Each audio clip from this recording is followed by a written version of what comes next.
श्रीशैलेशदियावात्रं जीवत्यादिगुणार्णवम् यतीन्द्रप्रवणं वन्दे रम्यजामातरमुनिं लक्ष्मीनाथसमारम्भां नाथयामुनमध्यमाम् अस्मदाचार्यपर्यन्तां वन्दे गुरुपरम्परां यो नित्यमच्युतपदाम्बुजयुग्मरुग्म व्यामोगतस्तदितराणि तृणाय मेने अस्मद्गुरोर्भगवतोऽस्तु दियैकसिन्धोः रामानुजस्य चरणौ शरणं प्रपद्ये मातापिताय वतयस्तनयाय भूतिकी सर्वं यतेव नियमेन मसन्नयानाम् आद्यस्य न कुलपतेर्वकुलाभिरामम् श्रीमत्तदङ्गीकरं प्रणमायु मूर्धना भूतं धरस्य मगधाप्रियपट्टनाथ श्रीभक्तिचारकुलशेखरयोगिवागान् भक्ताङ्ग्रेण परकालयतीन्द्रनिष्ठान् श्रीमत्पराङ्कुशमुनिं प्रणतोऽस्मि नित्यम् वसुदेवसुतं देवं कंसचानूरमर्दनं देवकी परमानन्दं कृष्णं वन्दे जगद्गुरुम् अतसी पुष्पसङ्गासम् आरणोवरशोभितं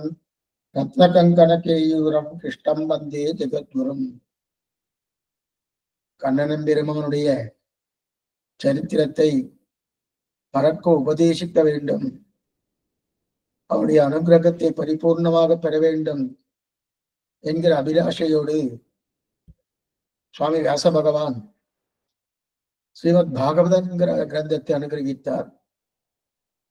அதை உலகம் முழுவதும் பரப்பச் செய்ய வேண்டும் என்பதற்காகவே அவருடைய திருக்குமாராக இருக்கக்கூடிய சுக்கராச்சாரியர் அதை பரவச் செய்தார்.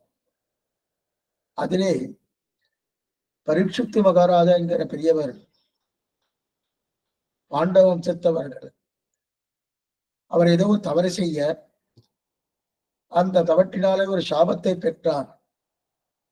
அந்த சாபத்தால் 7 நாட்களிலே இவருடைய பிராணம் போகப் போகிறது, தக்ஷகன் என்கிற பாம்பாலே கடியுண்டு என்று தெரிந்தபட்டு அதற்கு மேற்கொண்டு அந்த 7 நாட்கள் என்ன செய்யலாம் என்று தான் ஆதங்கத்தோடு இருக்கக்கூடிய ஒரு நிலையிலே அப்போது சுக்கராச்சாரியர் அந்த இடத்துக்கு உள்ளே நுழைய தெய்வமே வந்தார் போல பரீட்சித்து மகாராஜா நினைத்து அவருடைய திருடி விழுந்து வணங்கி எனக்கு எதை நல்லுபதேசம் செய்ய வேண்டும் என்று பிரார்த்திக்க அந்த 7 நாட்கள் அனுகிரகித்த அந்த உபதேசம் தான் ஸ்ரீமத் பாகவதம். அந்த பாகவதத்தை தான் அனுபவித்துக் கொண்டிருக்கிறோம். ஆச்சரியமான ஒரு நிலை. யார் அனுபவித்தாலும் கண்ணன் பெருமானுடைய பரிபூர்ணமான கடாட்சத்தை பெறுகிறோம். அது மட்டுமல்ல, கண்ணனே தான் ஸ்ரீவைகுண்டம் போவதற்கு முன்னாடி என்னை சேவிக்க வேண்டும் என்றால் அந்த பாகவதத்தை சேவித்தாலே புறம் நான் பிரத்யட்சமாக தெரிகிறேன் என்று தெரிவித்தார். அப்படிப்பட்ட உயர்ந்த கிரந்தம். அந்த கிரந்தத்தை அனுபவித்துக் கொண்டிருக்கிறோம். அதிலே கடந்த காலட்சேபத்திலே நாம் அனுபவிக்கப்பட்டது கஜேந்திர விருத்தாந்தம் அனுபவித்தோம். ஒரு முதலை, அந்த முதலை தனக்கு இரையாக யானையுடைய கால் கிடைக்க அதை பற்றி கொண்டு 1000 வருஷ காலம் யானைக்கும் முதலைக்கும் துவந்த யுத்தம் ஏற்பட மேற்கொண்டு பகவான் கடைசி நேரத்திலே என்றால் அப்பொழுதுதான் சரணாகதி சாஸ்திரத்தை நிலைநிறுத்தினான் கஜேந்திர ஆழ்வார். நாகனை ஆழ்வாராய் என் ஆழிடரை நீக்கா என்று கூப்பிட்ட உடனே பகவான் அரைகொலைய தலைகுலை ஓடி வந்து ரட்சித்தான். மீனமர் பொய்கை நாள்மலர் கொய்வான் வேட்கை நோடி சென்றிழந்த காணமர் வேழம் கையெடுத்தளர கராதன் காலினை கதுவ ஆணையின் துயரம் தீரப்புள்ளூர்ந்து சென்று நின்று ஆழ்தட்டானை தேனமர் சோலை மாடமாமையிலை திருவல்லிக்கேணி கண்டேனே என்று கொள்ள அந்த நிலையிலே அந்த யானைக்கு தான் பரிபூர்ணமான அனுகிரகத்தை கொடுத்து அதன் கையிலே தும்பிக்கையில வைத்துக் கொண்டு இந்த புஷ்பத்தியம் தான் சாத்திக் கொண்டு அந்த யானைக்கு பரிபூர்ணமான கடாட்சத்தை அருளினான். கடந்த காலட்சேபத்தில் அந்த சரித்திரத்தை அனுபவிக்க பெற்றோம்.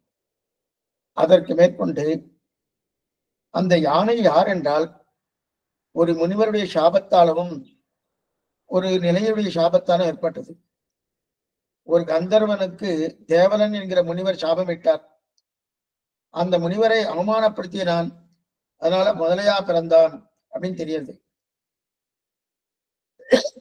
குளத்துல இருந்தான மதுரை. அதே போல இந்திரத்யும்னன்ங்கிற ராஜா, அவன் பாண்டிய மன்னவன். அந்த பாண்டிய மன்னவன் அகஸ்திய ரிஷி வரச்சே அவனை சரியா கணிசிக்காமல் தான் ஏதோ ஒரு தியானத்தில் இருந்தபடியாலே அகஸ்தியர் தன்னை அவமானப்படுத்தி அவமரியாதைப்படுத்தியதாக நினைத்துக் கொண்டு நீ யானையாக கடவையான் சபித்தார். இந்த சாபத்தால்தான் இந்த மாதிரி ஏற்பட்டது. ஊஹூ என்கிற கந்தர்வன் தான் தேவரிஷியால் தான் முதலையாக கிடந்தான். இந்த ரெண்டு பேருக்கும் சாப விமோசம் பெற்றதுன்னு கஜேந்திர வித்தாந்த சாத்திரத்தினர் சரித்திரத்தில் நாம் காண்கிறோம். அதற்கு மேற்கொண்டு 5வது மனு, மொத்தம் 7 மனுக்கள். அதுல 5வது மனு தான் ரைவத்த மனு. இந்த ரைவத்த மனு இருக்கு இல்லையா, அந்த ரைவத்த மனு ஒவ்வொரு மனுவுக்கும் 71 சதுர்யுகங்கள். இது ஒரு கணக்கு நம்ம பார்த்திருக்கோம் கடந்த காலட்சத்துல. 1000 சதுர்யுகங்கள் கொண்டது ஒரு பகல் பொழுது பிரம்மாவுக்கு. அதுல மொத்தம் 14 மனுக்கள் இருக்கா. அந்த 14 மனுக்களிலே ஒவ்வொரு மனுவுக்கும் 71 சதுர்யுகங்கள் ராஜ்ய பரிபாலனம் பண்றார். அப்ப இது நடந்தது ரைவத்த மனு 5வது மனு, ரைவத்த மனு 6வது, 5வது மனு. 4வது மனுவின் காலத்தில் தான் கஜேந்திர வித்தாண்டம், அதாவது ஹரியின் அவதாரம் நடந்தது. 6வது மனு சாட்சச மனு. இதில் தான் பெருமாளுக்கு அடுத்த அவதாரம் நடக்கப் போகிறது. அஜிதன், அஜிதகா அப்படின்னு யாரும் அவனை ஜெயிக்காதவன் அர்த்தம். அஜிதகா, அஜிதகா, ஜிதகானா ஜெயிக்கப்பட்டவன், அஜிதகா யாராலும் ஜெயிக்கப்படாதவன். அப்ப யாராலும் ஜெயிக்கப்படாதவன் அஜிதன் என்கிற திருநாமத்தோட அவதாரம் பண்ணுகிறார். அது என்ன சுவாமி அப்படின்னு ஒண்ணுமில்லை. 1000 தோளால் அலைகடல் கடைந்தானோனும் திருப்பார்கடல் கடைந்து அமுதம் கொடுத்தானோனும் தேவர்களுக்கு, அந்த சரித்திரம் தான் அஜிதகா என்று சொல்லப்படுகிறது. அதுல முதல்ல இது எப்படி நடந்ததுன்னு பார்ப்போம். இதற்கு முன்னாடி இந்த கஜேந்திர வித்தாந்தம் யாரெல்லாம் கேட்டாலோ அவளுக்கெல்லாம் பலன் சொல்லி தலை கட்டுகிறார் சுவாமி சுக்கராச்சாரியார். என்ன பலம் என்றால், ராத்திரி வேலை பயந்து சில பேர் காரணம் அவளுக்கு கஜேந்திர வித்தாந்தம் கேட்டால் பயமே இல்லாமல் இருக்கலாம். அதே போல துஸ்வப்பனம், துஸ்வப்பனம் என்றால் கெட்ட கனவு. அந்த கெட்ட கனவு யாருக்கெல்லாம் ஏற்படுகிறதோ, ஏன்னா திடீர்னு எழுதி உட்கார்ந்துருவா பயந்து போய், அவளுக்கெல்லாம் கஜேந்திர வித்தாந்தம் கேட்டா அந்த பயம் தீரும்.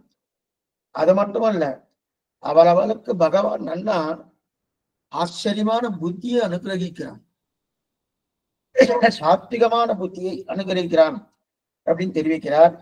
இது கஜேந்திர வித்தாத்தினுடைய சரித்திரத்தை கேட்ட பலன். அஜிதகா என்கிற ஒரு நிலையோடு திருப்பார்கடலை பகவான் கிடைக்கிறான். அமிர்தத்தை கொடுத்தக்கூடிய சரித்திரம்.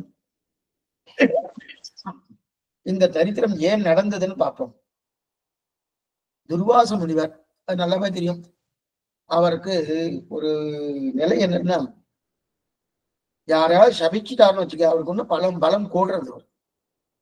சபிக்க சபிக்க அவருக்கு பலம் கூடுறது. துர்வாச முனிவருக்கு அப்படிப்பட்ட ஆச்சரியமான ஒரு பலம் உண்டு. அப்படி இருக்கச்சது வித்யாதர பெண்ணுன்னு ஒரு பெண். அந்த பெண் என்ன பண்ணா, பிராட்டி தன்னுடைய பிராட்டி மகாலட்சுமி பிராட்டி தன்னுடைய மாலையை வித்யாதர பெண்ணிடத்துல கொடுத்தா. வித்யாதர பெண் அந்த பெண்ணை வாங்கிட்டு, அந்த புஷ்பத்தை வாங்கிட்டு, பிராட்டியுடைய புஷ்பம் ஆச்சரியமான புஷ்பம், அந்த புஷ்பத்தை வாங்கிட்டு நன்னா தான் சூடிக்கணும்னு நினைச்சா. அப்பதான் இந்த துர்வாச மகரிஷி வந்துட்டு இருந்தார். நம்மிடத்தில் இருப்பதை காட்டிலும் மகரிஷி இருப்பது மிகவும் உயர்ந்தது, மிகவும் மேம்பட்டது. அதுதான் இதுக்கு தகுதி படைத்தவர், நாம் தகுதி படைத்தவர் அல்லர்கள் என்று தெரிந்து கொண்டு அந்த வித்யாதர பெண் அந்த துர்வாச மகரிஷியும் கொடுத்தார். துர்வாச மகரிஷி அந்த புஷ்பத்தை வாங்கிட்டார், அந்த மாலையை வாங்கிட்டார். பிராட்டி தான் சாத்தி கலைந்த புஷ்பம்.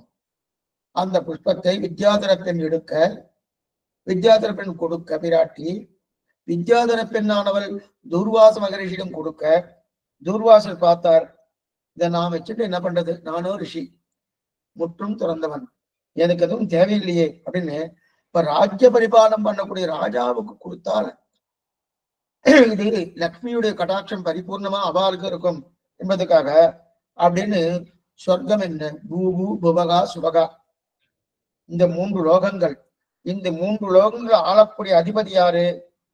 அவன்தான் இந்திரன். அந்த இந்திரனுக்கு கொடுத்தா நன்னா ராஜ்ய பரிபாலம் பண்ணுவான், லக்ஷ்மி கடாட்சம் பரிபூர்ணமா கிட்டுமோ. அப்ப அவன் ராஜ்யத்துக்கு இது உதவியாக இருக்குமான்றதுக்காக நான் நினைச்சிட்டு இருந்தார்.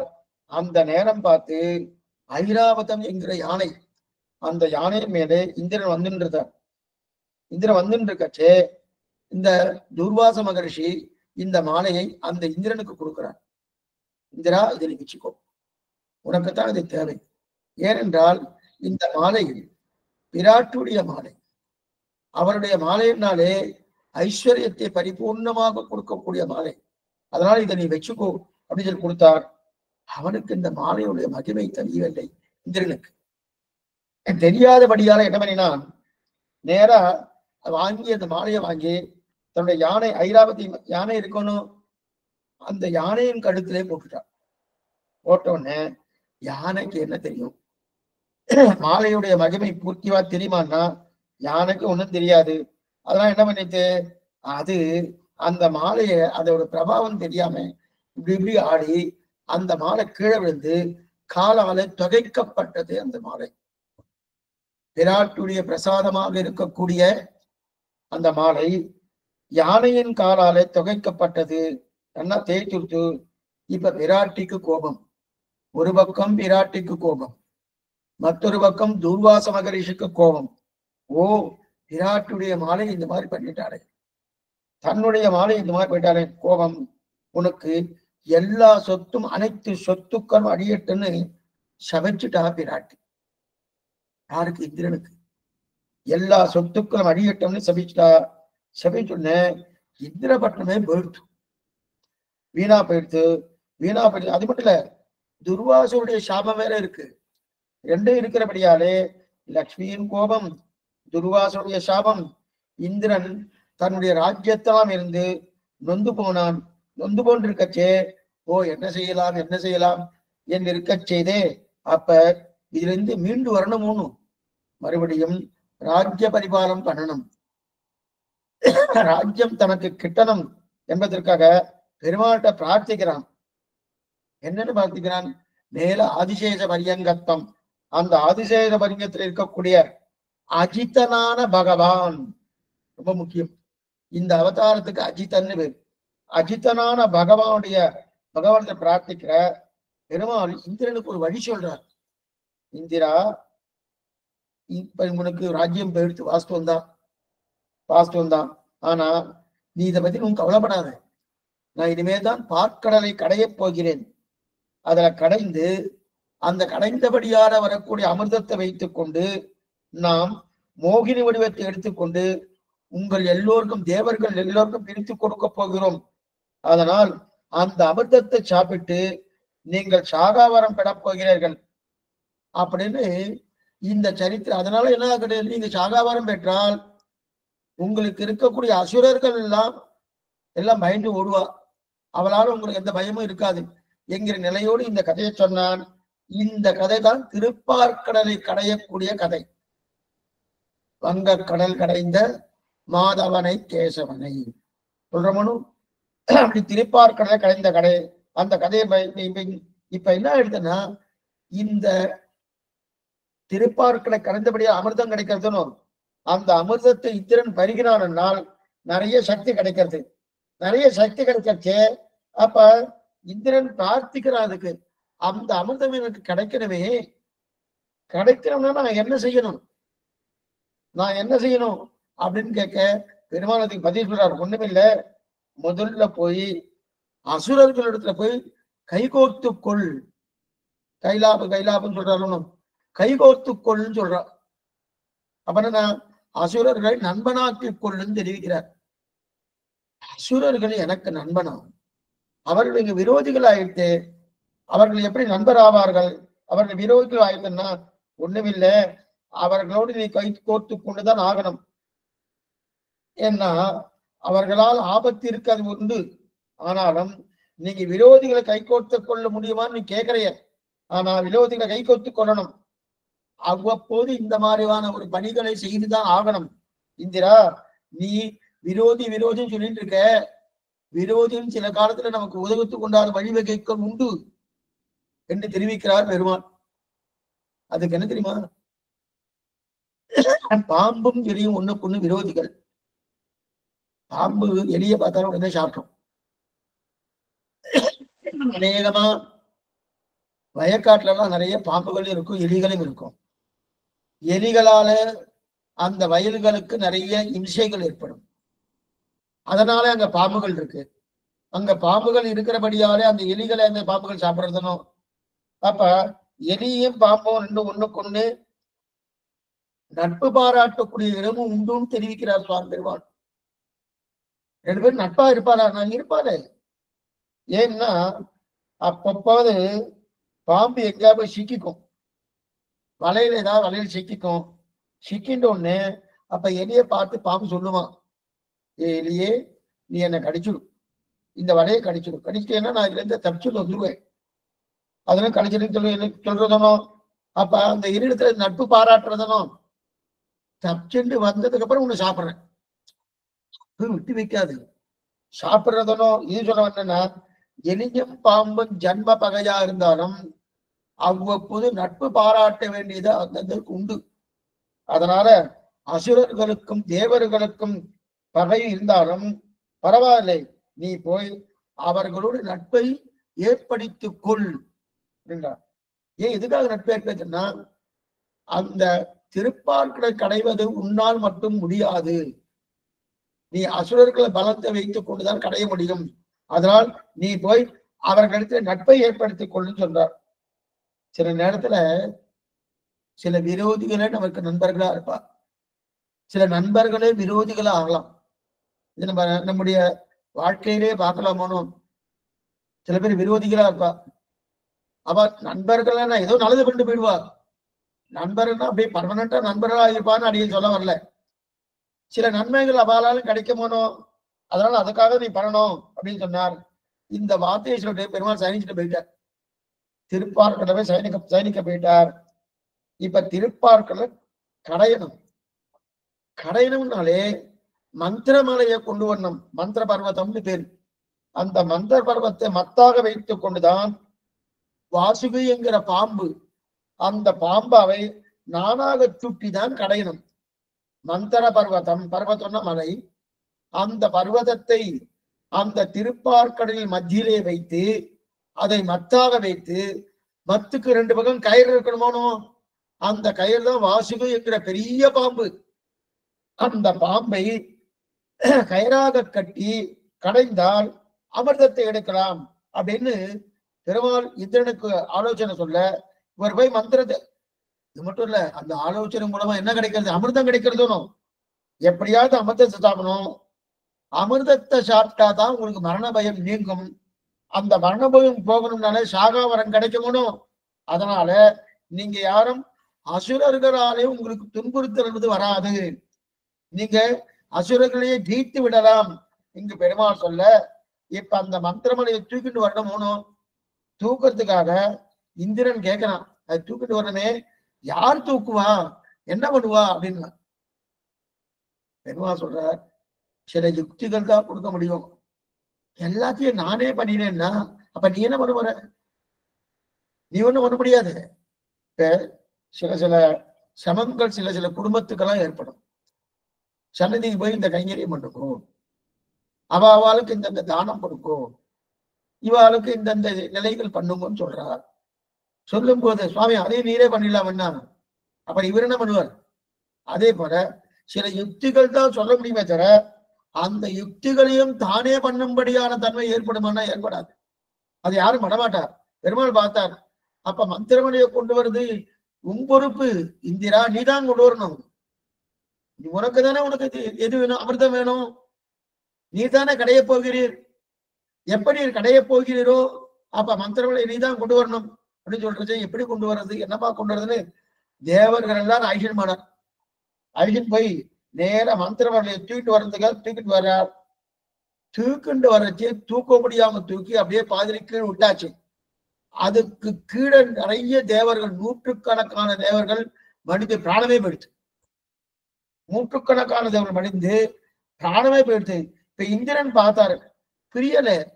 ஓ, நாம சாகாவரம் கேட்பதற்காக தானே, அமிர்தத்தை கடைவதற்காக தானே மந்திரமலையை எடுக்கிறோம். அந்த மந்திரமலையாலேயே நூற்றுக்கணக்கான தேவர்கள் போயிட்டாலே என்ன பண்றது, என்ன பண்றது, என்ன பண்றது? நாங்கள் உயிரோடு இருக்கணுமா வேண்டாமா? ஒரே கவலை வந்து இந்திரனுக்கு, இந்திரகணவனுக்கு.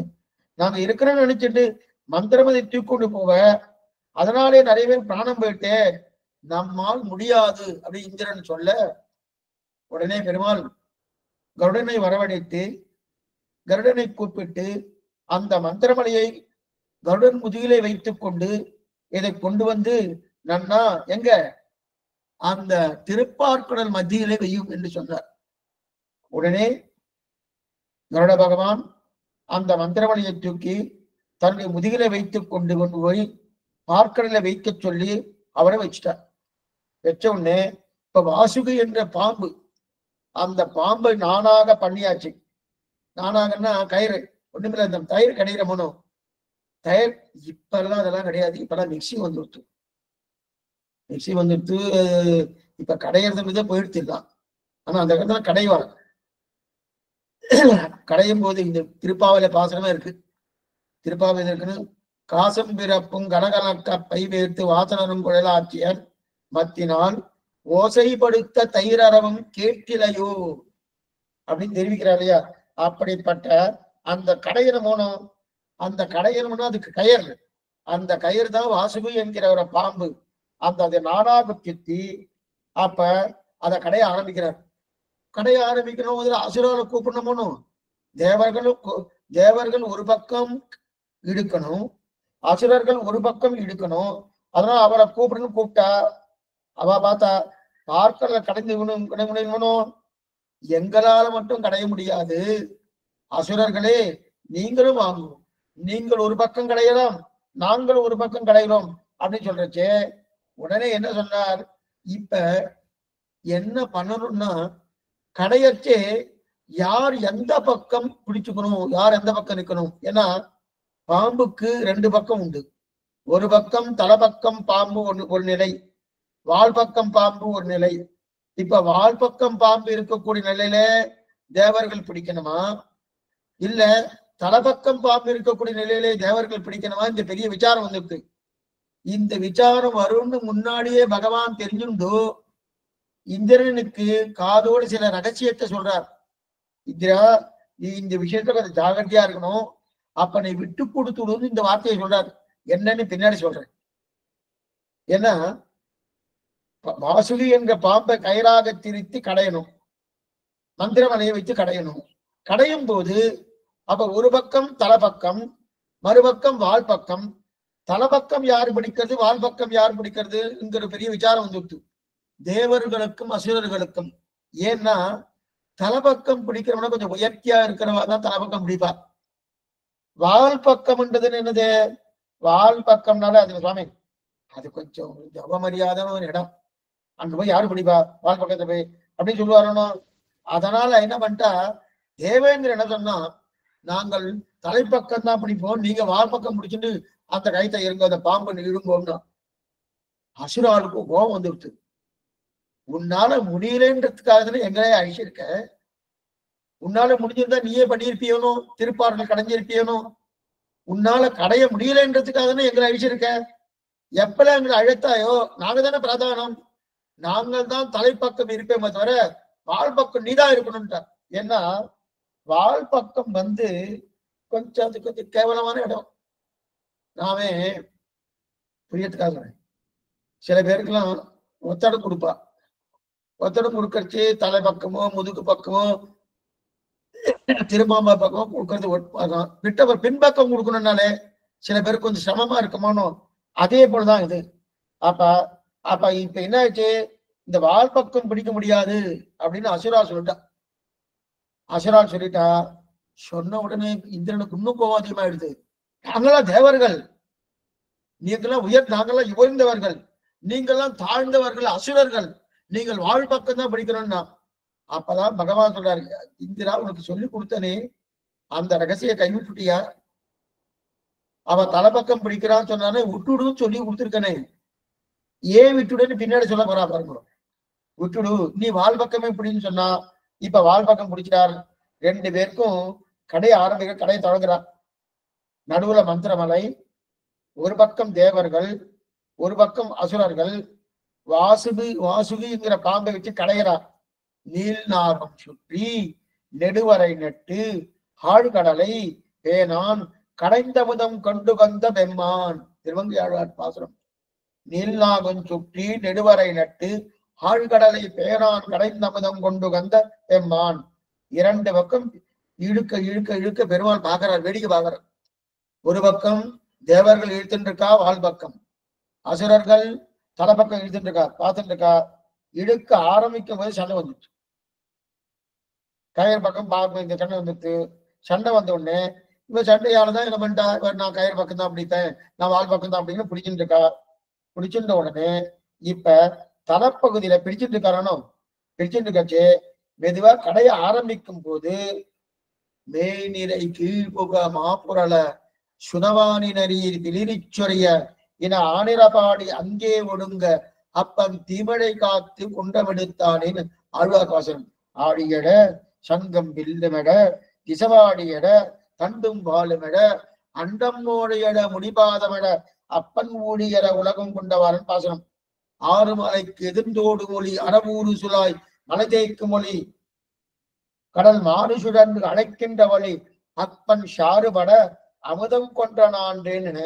ஒரு பக்கம் பிடித்து இடித்தா வலது பக்கம், இந்த பக்கம் பிடித்து, அதாவது இடது பக்கம் பிடித்து இழுத்தா வலது பக்கம் சுத்துறது, வலது பக்கம் பிடித்து இழுத்தா இடது பக்கம் சுத்துறது. இந்த கயிறு கடையற்றே கடையும் போது இப்படி கடையிற வச்சுக்கோ, இந்த கடைச்சது அப்படி போகும். போனோம்னா அங்க போய் தட்டி நிற்கும், தட்டி நின்று மறுபடியும் இப்படி கடையற்று தொட்டுன்னு இந்த பக்கம் வந்து இருக்கும். அந்த மாதிரி இப்ப என்ன ஆயிடுத்து, இந்த மந்திரமலையை வாசுகி என்கிற பாம்பை கயிறாக திருத்தி கட்டும் போது ஒண்ணுக்கு இது இங்க போறது அது போறது. கடலையே கடையிறான்னா பாத்துக்கோ. நம்ம என்ன இதுக்கு நம்ம பார்த்தே இருக்க முடியாது, கற்பனை பண்ணாதான் தெரியும். கயிறு கடையிறது பார்த்திருக்கோம், ஒரு அண்டால பெரிய அண்டால ஏதோ ஒண்ணு கடையிறத பார்த்துட்டு இருக்கோம். கடலே கடையப்படுகிறது, நம்ம குளத்தையே கடையிறைய, அப்புறம் கடலுங்க கடையிறது, அவ்வளவுதான் கடையிறதா. அப்படிப்பட்ட கடல் கடையும் போது ஒவ்வொரு பக்கம் கடையும் போது, இந்த பக்கம் கடையும் போது மலை மேல போறது, அந்த பக்கம் கடையும் போது அந்த மேறு, அந்த பர்வதம் என்றது என்ன பர்வதம், அந்த பர்வதம் கீழே வந்துடுறது. மந்திரமலை பர்வதம் இல்லையா, அது கீழே வந்துடுறது. ஒரு பக்கம் மேல போகுது, ஒரு பக்கம் கீழே வருது. ஏன்னா கீழே பாகம் அடிபாகம் பிடிமானம் இல்லை. அந்த கடலோ ஆழங்காண மாட்டாத கடல். அந்த ஆழங்காண மாட்டாத கடலா இருக்கபடியாலே அந்த ஆழத்துக்குள்ளே இந்த மந்திரமலை போய் முழுகி போடுமோன்னு பயமா இருக்கு. முழுகிடுத்தனா கடையவே முடியாது. அப்ப என்ன பண்ணலாம், ஏடு பண்ணலாம். ஏன்னா ஒரு பக்கம் திருப்பும் போது மலை மேல போகுது, இன்னொரு பக்கம் திருப்பும் போது மலை கீழே போறது. கீழே போறதுன்னா ஒரு பாத்திரம் இருக்கு, அந்த பாத்திரத்துக்கு அடிபாகமே இல்லைன்னா என்ன ஆகும், கீழே போயிட்டே இருக்கணும். இப்ப அதே போல மந்திரமலைக்கு அடிபாகம் இருக்கானா இல்லையே, அடிபாகம் ஏதோ ஒண்ணு தாங்கிட்டு இருந்ததுன்னா அப்ப என்ன ஆகும், அப்படியே நின்றுட்டு இருக்கும். மந்திரமலை மட்டும் நல்லா கடையும். கடைய கடைய கடைய கடைய ஒவ்வொன்னா அந்த திருப்பார்க்கடந்து வந்துட்டே இருக்க போறது. ஆனா இப்ப அந்த கடைவதற்குண்டான தன்மை என்ன ஆயிடுச்சுன்னா, மந்திரமலை ஒண்ணு மேல போறது அல்லது கீழே போயிடும். பெருமாள் பார்த்தார், இப்ப மந்திரமலை முழு குறித்து ஒண்ணுமே பண்ண முடியாது. அதெல்லாம் என்ன பண்ணது, 1,00,000 யோஜனை தூரம், 1,00,000 யோஜனை அகலம் தூரம். அந்த எப்படின்னா பெருமாள் ஆமை உருவத்தை எடுத்துக்கொண்டான். கூர்ம அவதாரம், கூர்மாதிம் திவ்யல், கூர்மம்னா ஆமை வடிவு. அந்த கூர்ம பீடம் தான் ரொம்ப முக்கியம். கூர்ம பீடம்னாலே ஓடு, அந்த ஓடு இருக்கணும். அந்த ஓடு நல்ல திடமா இருக்கும். அதனால என்ன பண்ணார், மந்திரமலையும் ரொம்ப மிக பெரியது. 1,00,000 யோஜனை தூரம்.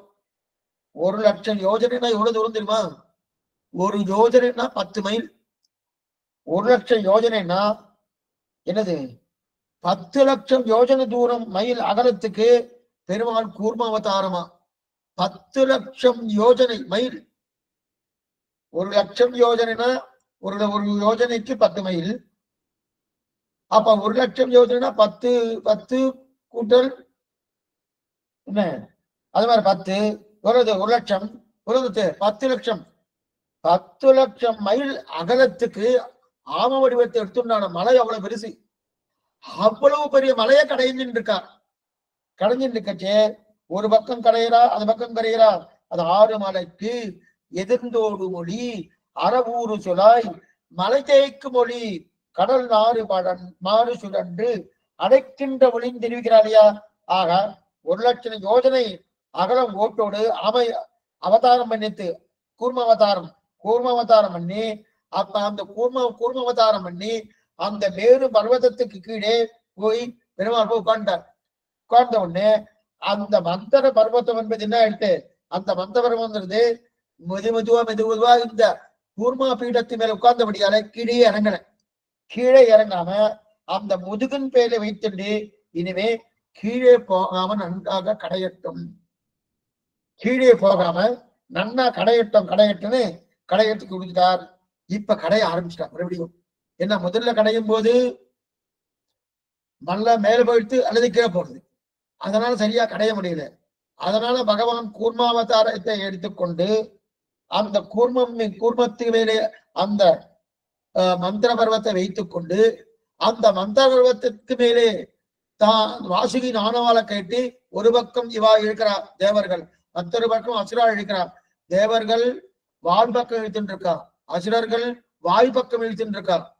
இழுத்துட்டு இருக்கா, நல்லா கட்டி இழுத்துட்டு இருக்கா. இழுக்க மேல் மூச்சு உள்மூச்சு வாங்குறது, மேல் மூச்சு உள்மூச்சு வாங்குறது.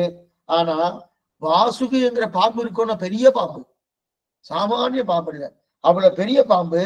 இது மந்திரமறைய நன்னா இப்படி கடையறதும் கடையச்சே அந்த பாம்புக்கு நமக்கெல்லாம் எங்கேயாவது கொஞ்சம் அப்படி கொஞ்சம் சொரிஞ்சு விட்டா போல எடுத்து நம்ம முன்னு இருக்குன்னு வச்சுக்க உடனே சொறி போகணும். அந்த மாதிரி அந்த பாம்புக்கு அந்த மந்திரமலைய கடையிறது சொரிஞ்சு விட்டா போல இருக்கும். பண்ணா பாம்பு எவ்வளவு பெருசா இருக்கும் பார்த்துக்கோ, அவ்வளவு பெரிய பாம்பு. அந்த கொஞ்சம் பங்கு சொரிஞ்சு விட்டா போல இருக்கான். அப்படி அதைத்தான் அந்த பாம்பைத்தான் கயிறா போட்டு கட்டி நல்லா எடுக்கிறார். இப்ப வாசுகி என்ன ஆகுதுன்னா நல்ல சுகமா இருக்கான்.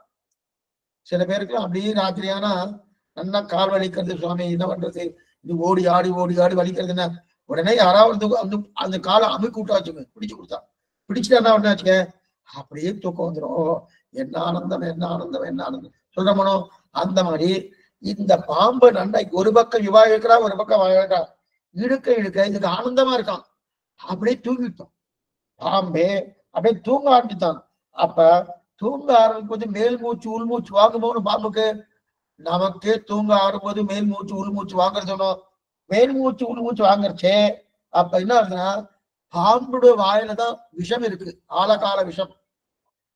அந்த விஷம் எல்லாம் வெளியேறுது. அந்த விஷயம் எல்லாம் வெளியேறுது. பாம்பு மூச்சு விட்டுதுன்னா எப்படி இருக்கு சுவாமி சொல்றதே பயமா இருக்கு. பாம்பு மூச்சு விட்டுதுன்னா அப்ப மூச்சு விட்டுதுன்னா அது விஷக்காத்தா போறதுனும், அந்த விஷப்பாத்தா இருக்கு. அப்ப தலைப்பக்கம் யாரு பட்டு இருக்கா, யாரு இருக்கிறா, அசுரா இருக்கா. அவ தானே சொன்னா தலைப்பக்கம் தான் நாங்க இருப்போம், நாங்கெல்லாம் அசுரர்கள், நீ எல்லாம் தேவர்கள், உங்களுக்கெல்லாம் உங்களால முடியலன்னு எங்களை கூப்பிட்டுகள், ஆனா நாங்க தான் தலைப்பக்கம் இருக்கணும். அவ வந்துட்டாரணும். இப்ப தலைப்பக்கம் இருக்கிறபடியாலே அந்த விஷக்காத்துவ மேல பட்டுட்டே இருக்கு. யார் மேல, அசுரால் மேல பட்டுட்டு இருக்கு. இந்த ரகசியத்தை தான் பெருமாள் இந்திரனுக்கு சொல்லி கொடுத்தார். இந்த ரகசியத்தை தான் பெருமாள் இந்திரனுக்கு சொல்லி கொடுக்கிறார். இந்திரா, நீ தலைப்பக்கம் பண்ணி ஈட்டையானால் அந்த விஷக்காத்துல உன் மேல பட்டு இருக்கும். படப்பட என்ன உனக்கு பலம் குறைஞ்சிடும். இப்ப என்ன ஆயிடுத்து, அசுராலுக்கு பலம் குறைஞ்சு போயிடுச்சு. அசுரால் பலம் கொஞ்சம் கொஞ்சமா குறைய ஆரம்பிச்சதுன்னா இப்ப 2 பேரும் கை ஊஞ்சிட்டான்.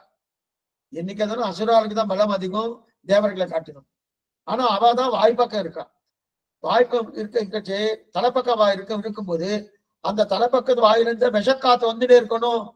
அதனாலேயும் உனக்கு பலம் குறைஞ்சு விடுத்து. அது இல்லாம இயற்கையாவே இழுத்து பலம் குறைஞ்சு போயிடுச்சு. இந்த பக்கம் தேவர்களும் பலம் குறைஞ்சு போயிடுச்சு. பெருமாள் பார்த்தார், இவர் என்ன 2 பேரும் பண்ணிட்டு இருக்கா. இத்தனை தேவர்கள் இருக்கா, இத்தனை அசுரால் இருக்கா, இவ 2 பேரும் கடையில ஒன்றும் பண்ண முடியலையே, படியிலே நகரம். 2 பேரையும் நகரம்னு சொன்னாரு. தேவர்களையும் நகரம்னு சொன்னார், அசுர நகரம்னு சொன்னார். நகரம் சொன்னார். நான் இருந்த கடைகிறேன், நான் இருந்த கடைகிறேன் என்று பெருமாள் கடைய ஆரம்பிக்கிறார். தோள்கள் ஆயிரத்தாய், முடிகள் ஆயிரத்தாய், துணவலர் கண்கள் ஆயிரத்தாய், தாள்கள் ஆயிரத்தாய், பேர்கள் ஆயிரத்தாய், தமியனேன் பெரிய அப்பனேன் தெரிவிக்கிறார் இல்லையா? அப்படி இருக்க செய்தேன். அப்படிப்பட்ட ஒவ்வொரு தோள்கள் பெரிய அப்பனை தாளும் தோளும் சமனில்லாத பலவரப்பி, தாளும் தோளும் சமனில்லாத பலவரப்பி. 1000 தோள்கள் என்ன, 1000 கண்கள் என்ன, 1000 கைகள் என்ன, அதோட நடுவுல வந்து உட்கார்ந்துட்டு கடைகிறான். வங்க கடல் கடைந்த மாதவனை கேசவனை தெரிவிக்கிறான் இல்லையா? இப்ப பெருமாள் கடைய ஆரம்பிக்கிறான் இல்லையா? எல்லாரும் அமிர்தம் வருமா, அமிர்தம் வருமா, அமிர்தம் வருமான்னு பார்த்துட்டு இருக்கான். அசுராலும் தேவர்களும் அமிர்தம் வருமா, அமிர்தம் வருமா பார்த்துட்டு இருக்கா. இந்த இடத்துலதான் ஆண்டாளுக்கு பெரிய வருத்தமா போச்சு. சுடி குடித்த நாச்சார் பெரிய வருத்தமா போச்சு. யாராவது ஒருத்தர் கடைஞ்சு அமிர்தம் கொடுக்கட்டும், யாரா கிடைக்கணும், வேண்டாம்னு நான் சொல்லல. யாரோ ஒருத்தர் கடைங்கோ அமிர்தத்தை கொடுங்க, நான் வேண்டாம் சொல்லல. ஆனா அங்கு இருக்கிற அமிர்தத்தை கடைய என் அமிர்தமான கண்ணன் தான் உங்களுக்கு கிடைத்தானா? கேட்கறது யாரு? ஆண்டாள் கேட்கிறார். அங்க அமிர்தம் தானே வரப்போறது. அந்த அமிர்தத்தை கடையணும்னா ஆளை வச்சு கடையுங்க. யாரா ஆள் இருக்காரனோ அவளை வச்சு கடைங்கோ, நான் வேண்டாம்னு சொல்லல. அமிர்தத்தை கடைவதற்கு மற்றொரு அமிர்தம் கடையுமா? அமிர்தமான என் கண்ணன் தான் கடையணுமா? அவளை போய் கடைய சொல்றேலே அப்படின்னு தெரியாதான் வருத்தப்படுறா. கண்ணனோ ஆறா அமிர்தம், ஆறா அமுதே அடியே நுடரும் நின்பால் அன்பாயே நீராய் அலைந்து கரைய உருக்குகின்ற நெடுமாலே. கண்ணனோ 6ஆம் அமிர்தமா இருக்கு இல்லையா? இவரை இந்த 6ஆம் அமிர்தத்தை என்ன பண்ணணும்? அவரை கீழே உட்கார வச்சு அவர் திருவடியை விலக்கி அதற்கு குங்குமப்பூ சாத்தி அதுக்கு புஷ்பம் சமர்ப்பிச்சு அதற்கு அர்ச்சனை பண்ணுவதை விட்டு விட்டு அந்த அமிர்தத்தை வேலை வாங்குறேனே. யார் சொல்றா? ஆண்டாள் சொல்றா. அது பண்றாளே. இது ஆண்டாளுக்கு வருத்தமா போச்சு. கண்ணன் இப்படி அப்படி கடைய ஆரம்பிக்கிறான். கடையை ஆரம்பிக்கச்சே அவரோட தலையோட குடுமி இருக்குமோன்னு, எல்லாருக்கும் குடுமி இருக்கணும், அடையனுக்குள்ள குடுமி இருக்கு. அந்த குடுமி இருக்கணும், அந்த குடுமி அவிழ்ந்துட்டு அடையில சின்னதா இருக்கு. அவரு சிகை அப்படியே இந்த சிகையெல்லாம் ஒன்னா சேர்த்து அப்படியே சுத்தி வச்சிருப்பார். அந்த சிகை எடுத்து சிகை அழுந்து போயிடுத்து. ஏன்னா இவருக்கு பேரு கேசவன்னு பேர். கேசவ கிளேசநாசனகா இது ஒரு பேரு. இன்னொன்னு பிரசஸ்த கேசபாசகான்னு ஒன்று உண்டு. கேசவன்னு சொன்னாலே நம்முடைய கிளேசங்கள்லாம் தீரும் ஒரு நிலை. பிரசஸ்த கேசபாசகான்னா நிறைய கேசங்கள் உண்டு.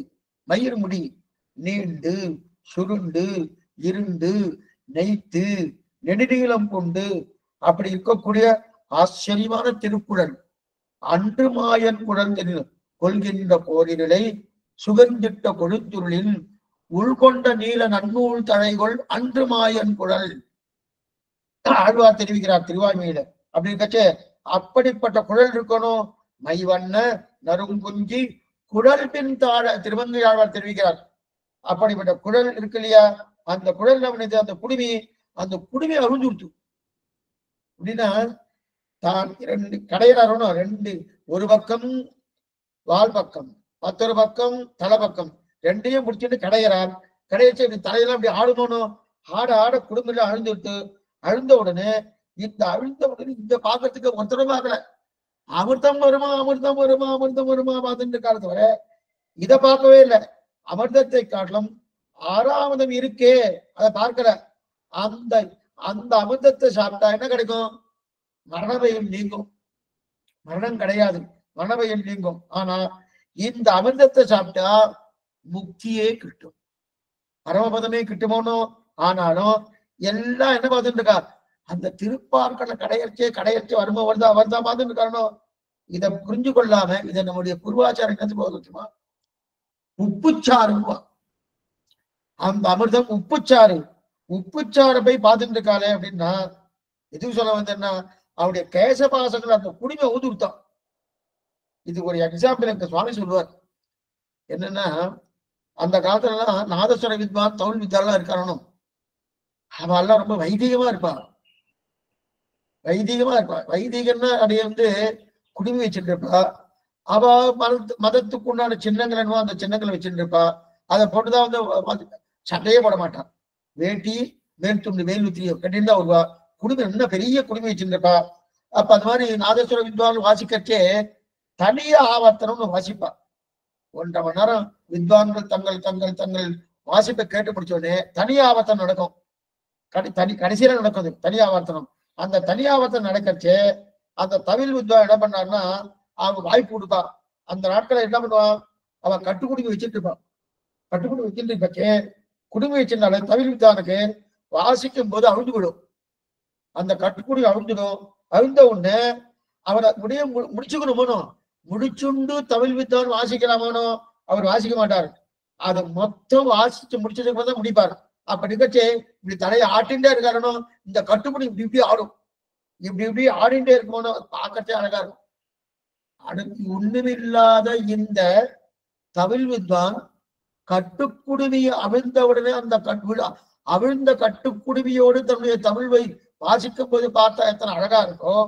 ஒண்ணுமில்ல, பகவான் பிரசஸ்த கேசவாசம், கேசவன்னு அவனுக்கு திருநாமம். கேசத்தாலே அப்படி இருக்கச்சதே அவனுடைய குடுமி அவிழ்ந்துட்டோனும்.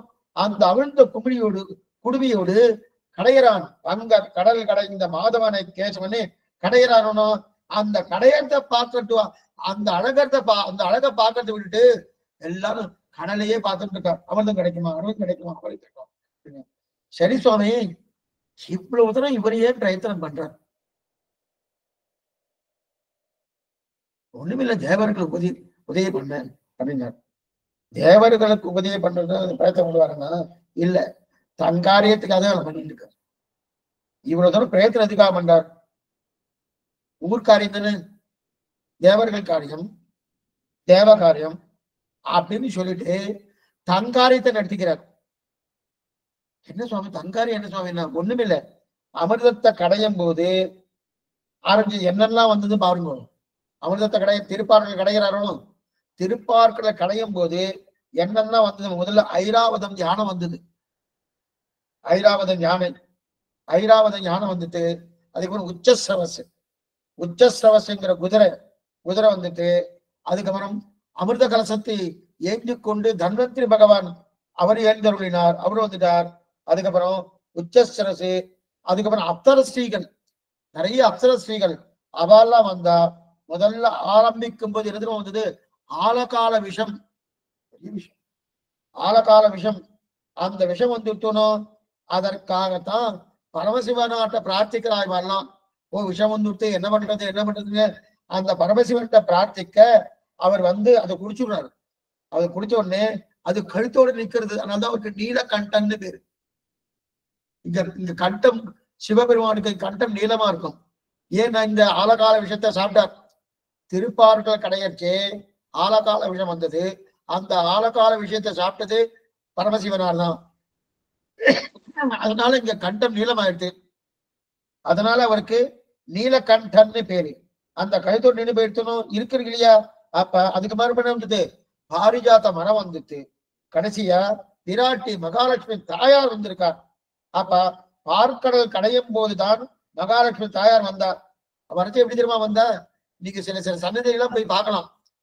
தாயாருடைய படம் போட்டிருப்பா, இல்ல தாயாரோட பொம்மை வரைஞ்சிருப்பா மேல விமானத்தில். அந்த பக்கத்திலேயே 2 யானைகள் பூர்ம கும்பத்தோடு அப்படியே பன்னீரை சொரிந்து கொண்டு வரா மாதிரி இருக்கும். நீங்க பார்த்துட்டு தாயார் மத்தியில இருப்பா, சதுர்புஜத்தோடு 2 கைகளையும் 2 திருக்கைகளும் புஷ்பத்தை சாத்தி கொண்டு, ஒரு கைகளை அபய அஸ்தமாகவும் இன்னொரு ஆசீர்வாத அஸ்தமாகவும் இருந்து கொண்டு என்ன பண்ணுவா, அப்படியே வந்துட்டு இருக்க திருக்கோலத்தோட வரைச்சு பக்கத்துல 2 யானைகள் நன்னா தன்னுடைய தும்பிக்கையால அப்படி தூக்கிட்டு நேரா பூர்ண கும்பத்தோடு அப்படியே பன்னீரை சொல்லுவோம். அப்புறம் வந்துட்டு இருக்கா இல்லையா, இந்த திருக்கோலத்தோடு எங்க வரா பிராட்டி திருப்பார்களை கடையும் போது வந்துட்டு இருக்கா. அதனால்தான் எங்க போனாலும் இந்த படம் தான் நீங்க பார்க்கலாம். பிராட்டின்னு சொன்னாலே பக்கத்துல 2 யானை இருக்கும். அந்த யானைக்கு தும்பிக்கையில 2 கும்பங்கள் இருக்கும். அப்படியே சொரிகிற மாதிரி பன்னீரை சூரியரா போல அந்த மாதிரி வந்து இருக்கணும். விராட்டி அவதாரமே அப்படிதான். அந்த மாதிரி வந்திருந்தா பார்த்த உடனே இந்திரன் பாக்குறான். முதல்ல பார்த்த உடனே இந்த விராட்டியுடைய திருவிழை விழுந்து சேவிக்கிறான். விராட்டி திருவடியில விழுந்து சேவிக்கிறான். சேவிச்சு ஓகோன்னு ஸ்தோத்திரம் பண்றான். இதெல்லாம் பாஞ்சராத்திரத்துல உண்டு.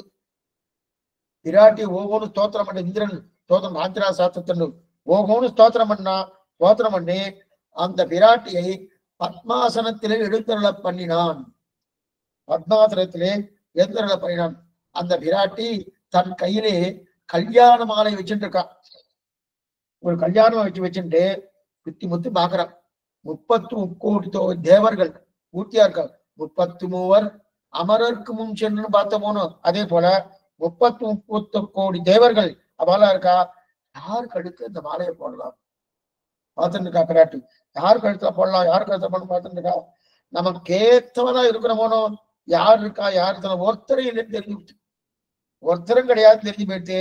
அப்ப தேவர்கள்லாம் பார்த்துட்டு இருக்க அழகா நடக்கிறான். விராட்டி நட கேட்கணுமா, அண்ணன் நடை அப்படி நடக்கிறா. நடந்து போயிருக்கச்சு நேர பெருமாள் ஈர்த்த மாதிரி இருந்தார். அந்த பெருமாள் திருமேல் மேல ஏறி நேர திருமால் இந்த இடத்துல வந்து அமர்ந்துட்டான். இந்த இடத்துல திருமார்பில வந்து வடிவாயினின் வளமார்பெனில் வாழ்கின்ற மங்கையும் பல்லாண்டு அந்த திருமார்பில வந்து உட்கார்ந்துட்டாலும். அப்ப பெருமாள் திருவிழைய அன்னைக்கு வந்து உட்கார்ந்தவதான். அதுல இருந்து அங்கேயேதான் இருக்கு. அங்கிருந்து கிளம்பினாலெல்லாம் கிடையவே கிடையாது. கிளம்பவே இல்லை. எங்க வந்தாலும் வஸ்தஸ்தலம்னு பேரு. இந்த வஸ்தஸ்தலத்தை விட்டுட்டு இறங்கினதா சரித்திரமே இல்லை. எப்பயா இறங்கி இருக்காளா சுவாமி? இந்த திருமார்பு விட்டு இறங்கி இருக்காளா? இறங்கினதா சரித்திரமே கிடையாது. எப்பவுமே நீங்க போய் திருவேங்கலுடைய சேவிக்கணும். மற்ற பெருமாளும் ஒரு தனி தட்டுனா அவரு ஒரு தனி தட்டு. 2 திருமார்புலையும் பிராட்டுவார்கள் இருக்கா, நாச்சிவார்கள் இருக்கா. 2 திருமார்புலும். இப்ப திருவேங்கலுடையான சேவிக்கிறதுக்கு முன்னாடி முதல் சேவை இவதான். இவ இருந்தா தான் அவர் திருவேங்கலுடையான சந்தேகம் இல்லாம ஊர்ஜிதம் பண்ணலாம். இவா 2 பேரும் இல்லைன்னு வச்சுக்கோங்க, இது எப்ப சொல்லணும், திருமஞ்சன காலத்துல இவாளை இறக்கிடுவா. திருமஞ்சன காலத்துல 2 பிராட்டி திருமார்களையும் கீழே இறக்கி வைப்பா. திருமஞ்சனம் பண்ண போனோம் அடிய சொல்றது மூலவருக்கு, திருவேங்கடமுடையார் மூலவருக்கு கீழே இறக்கி வச்சுப்பா. இறக்கி, இது ராமானுஜர் காலத்துல நடந்தது. இறக்கிட்டாலே ஆழ்வார் பாட்டு இருக்கு. அகலையில் நேர் இறையவன் அலர்மேல் வந்த உரமார்பான ஆழ்வார் பாட்டு இருக்கு. இவ இறக்கிட்டாலே என்ன பண்ணலாம்னா அதனால்தான் அந்த திவ்ய தேசத்துல மட்டும் நாச்சியார் திருமொழி செய்ப்பா திருமஞ்சன காலத்துல. ஏன் நாச்சியார் திருமொழி பகவானை விட்டு பிரிந்த விரகதாபத்தாலே துடித்து கொண்டக்கூடிய பாசுரம். அந்த பாசுரத்தை சேவிச்சா பிரித்த பிரிவு அந்த பிரிவே இல்லாம இருக்குங்கிற தன்மை உண்டு. அதனால்தான் அந்த திவ்ய தேசத்துல மட்டும் நாச்சியார் திருமொழி செய்ப்பா திருமஞ்சன காலத்துல. இதுக்கு சொல்ல வந்தேன்னா அதே போல இப்ப என்ன எடுத்து அந்த திருவேங்கடமுடைய திருவாரூரை பிராட்டி இல்லைன்னா சுவாமி திருவேங்கடமுடியானா? சுரூப நிரூபக தர்மமே பிராட்டி தான். பெருமாளும் நம்ம நிரூபிக்கிறோம்னா என்ன சொல்லுன்னா பிராட்டி தான் சுரூப நிரூபக தர்மம் அப்படின்னு தெரிவிக்கிறா இல்லையா? அப்ப நம்ம 2 பேரும் இருந்தா தான் சீனிவாசனை சேவிக்க முடியும். நாச்சியார் திருமார்பு இல்லைன்னா சுவாமி இவர் சீனிவாசன் தானா, இவர் திருவேங்கடமுடியான் தானா அப்படின்னு கேட்போம் இல்லையா? அடையலாமே தெரியாது. அப்ப நாச்சியார் தான் பெருமாளுக்கு அழகு ஊட்டுகிறாள். நாச்சியார் தான் பெருமாளுக்கு அழகு ஊட்டுகிறார். அந்த அரியனுடைய வஸ்தத்துல ஏறி உட்கார்றார். ஏறி அமர்ந்தார். அகலையிலே இறையமென்று அலர்மேல் மங்க உரமார்பால் நிகரில் புகழாய் உலகமும் உடையாய் எண்ணெயாழ்வானே நிகரில் அமரர் முனிக்கணங்கள் விரும்பும் திருவேங்கடத்தானே புகழொன்றில்லா அடியேன் உன் அடிக்கீழ் அமர்ந்து புகுந்தேனே ஒரு வினாடி பொழுது கூட உன்னை விட்டு இறங்க மாட்டேன். அன்றைய தினத்துல ஏறி உட்கார்ந்தார். அதுல இருந்து அங்கேதான் இருக்கா. அங்கிருந்து கிளம்பினாலன்னா இறையும் அகலையில்லேன் ஒரு சமகாலமும் பிரிய மாட்டேன்னு தெரிவிக்கிறார் இல்லையா? ஆக ஊர்காரியம் பண்றேன்னு சொன்னார் யாரு? அஜிதன். அஜிதன் எங்க ஹரி பகவான். ஊர்காரியனா தேவர்களுக்கு நல்லது பண்றேன்னு சொன்னார். ஆனா தன் காரியத்தை பண்ணிட்டார். தன் காரியம் இது மகாலட்சுமி பிராட்டியை தான் அரவணைத்துக் கொள்ள வேணுமோனோ, அவ கிடைக்கணுமோனோ உடனே நமக்கு என்ன தோணும்? அப்பன்னா அதுக்கு முன்னாடி பிராட்டி இல்லையா சுவாமி பெருமாளுக்கு? அப்படி அர்த்தம் இல்லை. நித்தியவேஷா ஜெகன்மாதா விஷ்ணோசு அனபாயினின்னு பேரு. எப்பவும் பிரிவது கிடையாது. இந்த பிரிவெல்லாம் நமக்காக என்னைக்கும் பிராட்டு உண்டு. அப்ப இது இந்த மாதிரி உண்டு, இதுக்கு முன்னாடி உண்டு. இதெல்லாம் அவதாரத்தை போல. இப்ப சீத்தையை கல்யாணம் பண்ணிட்டார், அது எப்பனா அதுக்கு முன்னாடி ராமனுக்கு சீத்தையே இல்லைன்னு அர்த்தமான்னு, இல்ல ராமனுக்கு பிராட்டியை இல்லைன்னு அர்த்தமான்னு, கண்ணனுக்கு பிராட்டியை அர்த்தமே இல்லைன்னு அர்த்தமான்னு, அந்த அர்த்தம் கிடையாது. அவதார தசை அது. அப்போ இது வந்து வாமன அவதாரம் வச்சு சொல்றேன். அப்ப வரைச்ச பிராட்டி அப்பவும் இருக்கா. எதுக்கு வந்தேன்னா, எப்பவும் பிராட்டி கூடவேதான் இருப்பா. அவ பிரிவதே கிடையாது, பிரிவதே கிடையாது. ஊர்காரியம் பண்றேன்னு சொல்லிட்டு தங்காரியத்தை பண்ண வரணும். அமிர்தத்திலும் அமிர்தமாக இருக்கக்கூடிய மகாலட்சுமியை தான் அடைந்தான். அதற்காகத்தான் இவ்வளவு பெரிய காரியம். இவ்வளவு பெரிய காரியம் எதுக்காக பண்றான்னா, தேவேந்திரனுக்காக பண்ணல, அவளுக்கு கொடுக்கணும். தங்காரியம் தங்காரியம் பண்ணணும். சில பேர் தன்காரியத்தை பார்த்து கொண்டா, சில பேர் ஊர்காரியத்தை பண்ணுவா, சில பேர் தன்காரியத்தை பண்ணுவா, சில பேர் ஊர்காரியத்தை பண்ணா. ஆனா இந்த இடைப்பட்ட பொழுதுல தங்களுக்கு வேண்டியதெல்லாம் சுருட்டி பார்ப்பாருங்க. எப்படி தெரியுமா? ஊர்காரியம் பண்றேன் பண்ணிட்டு தன்காரியத்தை பண்ணிட்டு, தன் காரியத்தை பண்றது மட்டும் இல்லாம அந்த இடைப்பட்ட கருத்தை அதுல என்னென்ன சுருட்ட முடியும் சுருட்டிக்கிறாங்களோ, அதுல முதல் வர்க்கம் யாருன்னா நம்ம பெருமாள் தான். ஊர்காரியம் பண்றேன்னு சொல்லிட்டு தங்காரியத்தை பண்ணிட்டு பிராட்டியை சுருட்டின்றாரணும், அதான் தெரிவிக்கிறாரு. அப்ப இதுதான் இதுக்கு சொல்ல வந்தேன்னா, பகவான் என்னைக்குமே ஆனா அவர் தங்காரியத்தை பண்ணின்றதான் அவருக்கு நல்லது, நமக்கு நல்லது. அவர் வந்து நம் காரியத்தை பண்ண வச்சுக்க அவருக்கு நல்லது, நமக்கு நம்ம. அப்ப தன்காரியம் என்னது? அவருடைய சரீரம் தானே நாம். நேற்று நம்ம அதை பார்த்தோம், எத்தீந்திர தீபிக்காரு. அவருடைய சரீரம் தானே நாமே. எப்ப அவர் சரீரமா நாம இருக்கணும்னோ அப்ப அவர் தங்காரியம் தான் பண்ணிக்கணும். தங்காரியம் பண்ணாதான் நாம நன்னா இருப்போம், புரியுதா? ஆனா நாம அப்படி இல்லையே. அப்ப அதே மாதிரி நானும் என் காரியம் பண்ணிக்கிற சுவாமி, நான் நன்னா இருக்கேன், நன்னா இருக்க மாட்டேன். நான் பகவத் காரியம் பண்ணாதான் நன்னா இருப்பேன், என் காரியம் பண்ணா நன்னா இருக்க மாட்டேன். அப்ப நான் ஆத்ம உஜ்ஜீவனத்துக்காக பண்ணோம். ஆத்மா யாரு? பகவான். அந்த பகவானுடைய முக்கோல்லாசத்துக்காக நான் இருக்கிறமே தவிர என்னுடைய ஆனந்தத்துக்காக இல்லை. இது சொல்ல வந்தேன்னா, அப்ப அந்த மாதிரி பகவான் ஊர்காரியம் சொல்லிட்டு தன்காரியம் தரணும். கீழே முன்னாடி நம்ம பார்த்தோம், என்ன பார்த்தோம்னா பஞ்சீகரணம் பண்ண போகணும். அதாவது பிருத்திவி அப்பு தேஜஸ்வாயு ஆகாசம் யதீந்திர மத தீபிகால இதை பார்த்திருக்கோம், இதுலயும் பார்த்திருக்கோம். பிருத்திவி அப்பு தேஜஸ்வாயு ஆகாசம் இதெல்லாம் நன்னா கடைகிறார். கடைஞ்சி பிருத்திவியில கொண்டு போயிட்டு ஒரு 4 பாகத்தை சேர்க்கிறார், வாயுவில கொண்டு போய் 4 பாகத்தை சேர்க்கிறார். அப்படி தெரிகிறாரே, அது கலப்படம் பண்றது. அது முதல்ல பண்ணது யாருன்னா பெருமாள் தான். இன்னைக்கு நிறைய பேர் பண்ணிட்டு காரணம், அவருக்கு முதன்மையானவர் பெருமாள். அதே போல தகப்பனார் தன் சொல்ல கேட்காதவன் யாருன்னா முதல்ல சனத சனத்குமாரர்கள். சனத சனத்குமாரர்கள் அவதான் கேட்கல. பிரம்மா சொன்னார், என்ன சொன்னார்? இந்த சிருஷ்டி காரியத்தை பார்த்துக்கோன்னு சொன்னார், எனக்கு உதவி புரியுன்னு சொன்னார். நான் கிட்டக்கே வர மாட்டேன், நீ பிரம்மபாவம் உபயபாவத்துல நீ இருந்துட்டு இருக்க, நான் உபயபாவத்துல இருக்க மாட்டோம், பிரம்மபாவம் ஒண்ணுமே வேணும், அது மட்டுமே போறோம் எங்களுக்குன்னு அவ கிளம்பி வந்தாலும். எதுக்கு சொல்ல வந்தேன்னா, தங்காரியம் பார்க்கறதுக்கு தான் அவர் வந்தார், தவிர ஊர்காரியத்துக்காக இல்ல. எங்க சுவாமி தெரியறது? ஊர்காரியன்னு பேர் வச்சுட்டு தங்காரியத்தை பார்த்துட்டார். ஊர்காரியன்னு பேர் வச்சுட்டு தங்காரியம் பார்த்துட்டு உண்டா? இது திருவங்கிழாவை அட்ட வெளிச்சமா சொல்லிட்டார். இந்த பாத்திரம் அடிய முதலே சொல்லணும். நீள்நாகம் சுற்றி நெடுவரை நட்டு ஆழ்கடலை பேனான் கடைந்த அமுதம் கொண்டு வந்த பெம்மான். இது திருவங்கிழார் பாசனம். மறுபடியும் சொல்றேன், கேட்டுப்போ. நீள்நாகம் சுற்றி நெடுவரை நட்டு, நீள்நாகம் சுற்றி வாசுகி காலக சுற்றி நெடுவரை நட்டு மந்திர பருவத்தை இட்டு ஆழ்கடலை பேனான், ஆழ்கடலை கடைந்தான், அமுதம் கொண்டு உகந்த பெம்மான், அமுதம் கொண்டு உகந்தான். அந்த அமுதத்தை வேணா எடுத்துட்டான், பகவான் எடுத்துட்டான் இல்ல. ஆனா இந்த ஆழ்வார் பாட்டு எப்படி இருக்கு பாருங்க. அமுதம் கொண்டு உகந்த பெம்மான், அமுதத்தை பெருமாள் எடுத்துட்ட மாதிரி ஆழ்வார் பாட்டு இருக்கு. பாட்டு எப்படி தெரியுமா இருக்கணும்? அந்த மாதிரி இருக்கக்கூடாது. நீள்நாகம் சுற்றி நெடுவரை நட்டு ஆழ்கடலை பேனான் அமுதம் கடைந்து, பேனான் கடைந்து அமுதம் கொடுத்துகந்த பெம்மான்னு தான் இருக்கணும். கொண்டுகந்த பெம்மான் அப்படின்னு இருக்கு. கொடுத்துகந்த பெம்மான் அப்படிதான் எடுத்திருக்கணும். பாசனம் அப்படிதான் இருக்கணும். ஏன்னா அமுதத்தை கொடுத்தாரா கொண்டாரா? ஆமா சாமி, தேவர்களுக்கு அமுதத்துக்கு மேல பார்க்க போறோம்.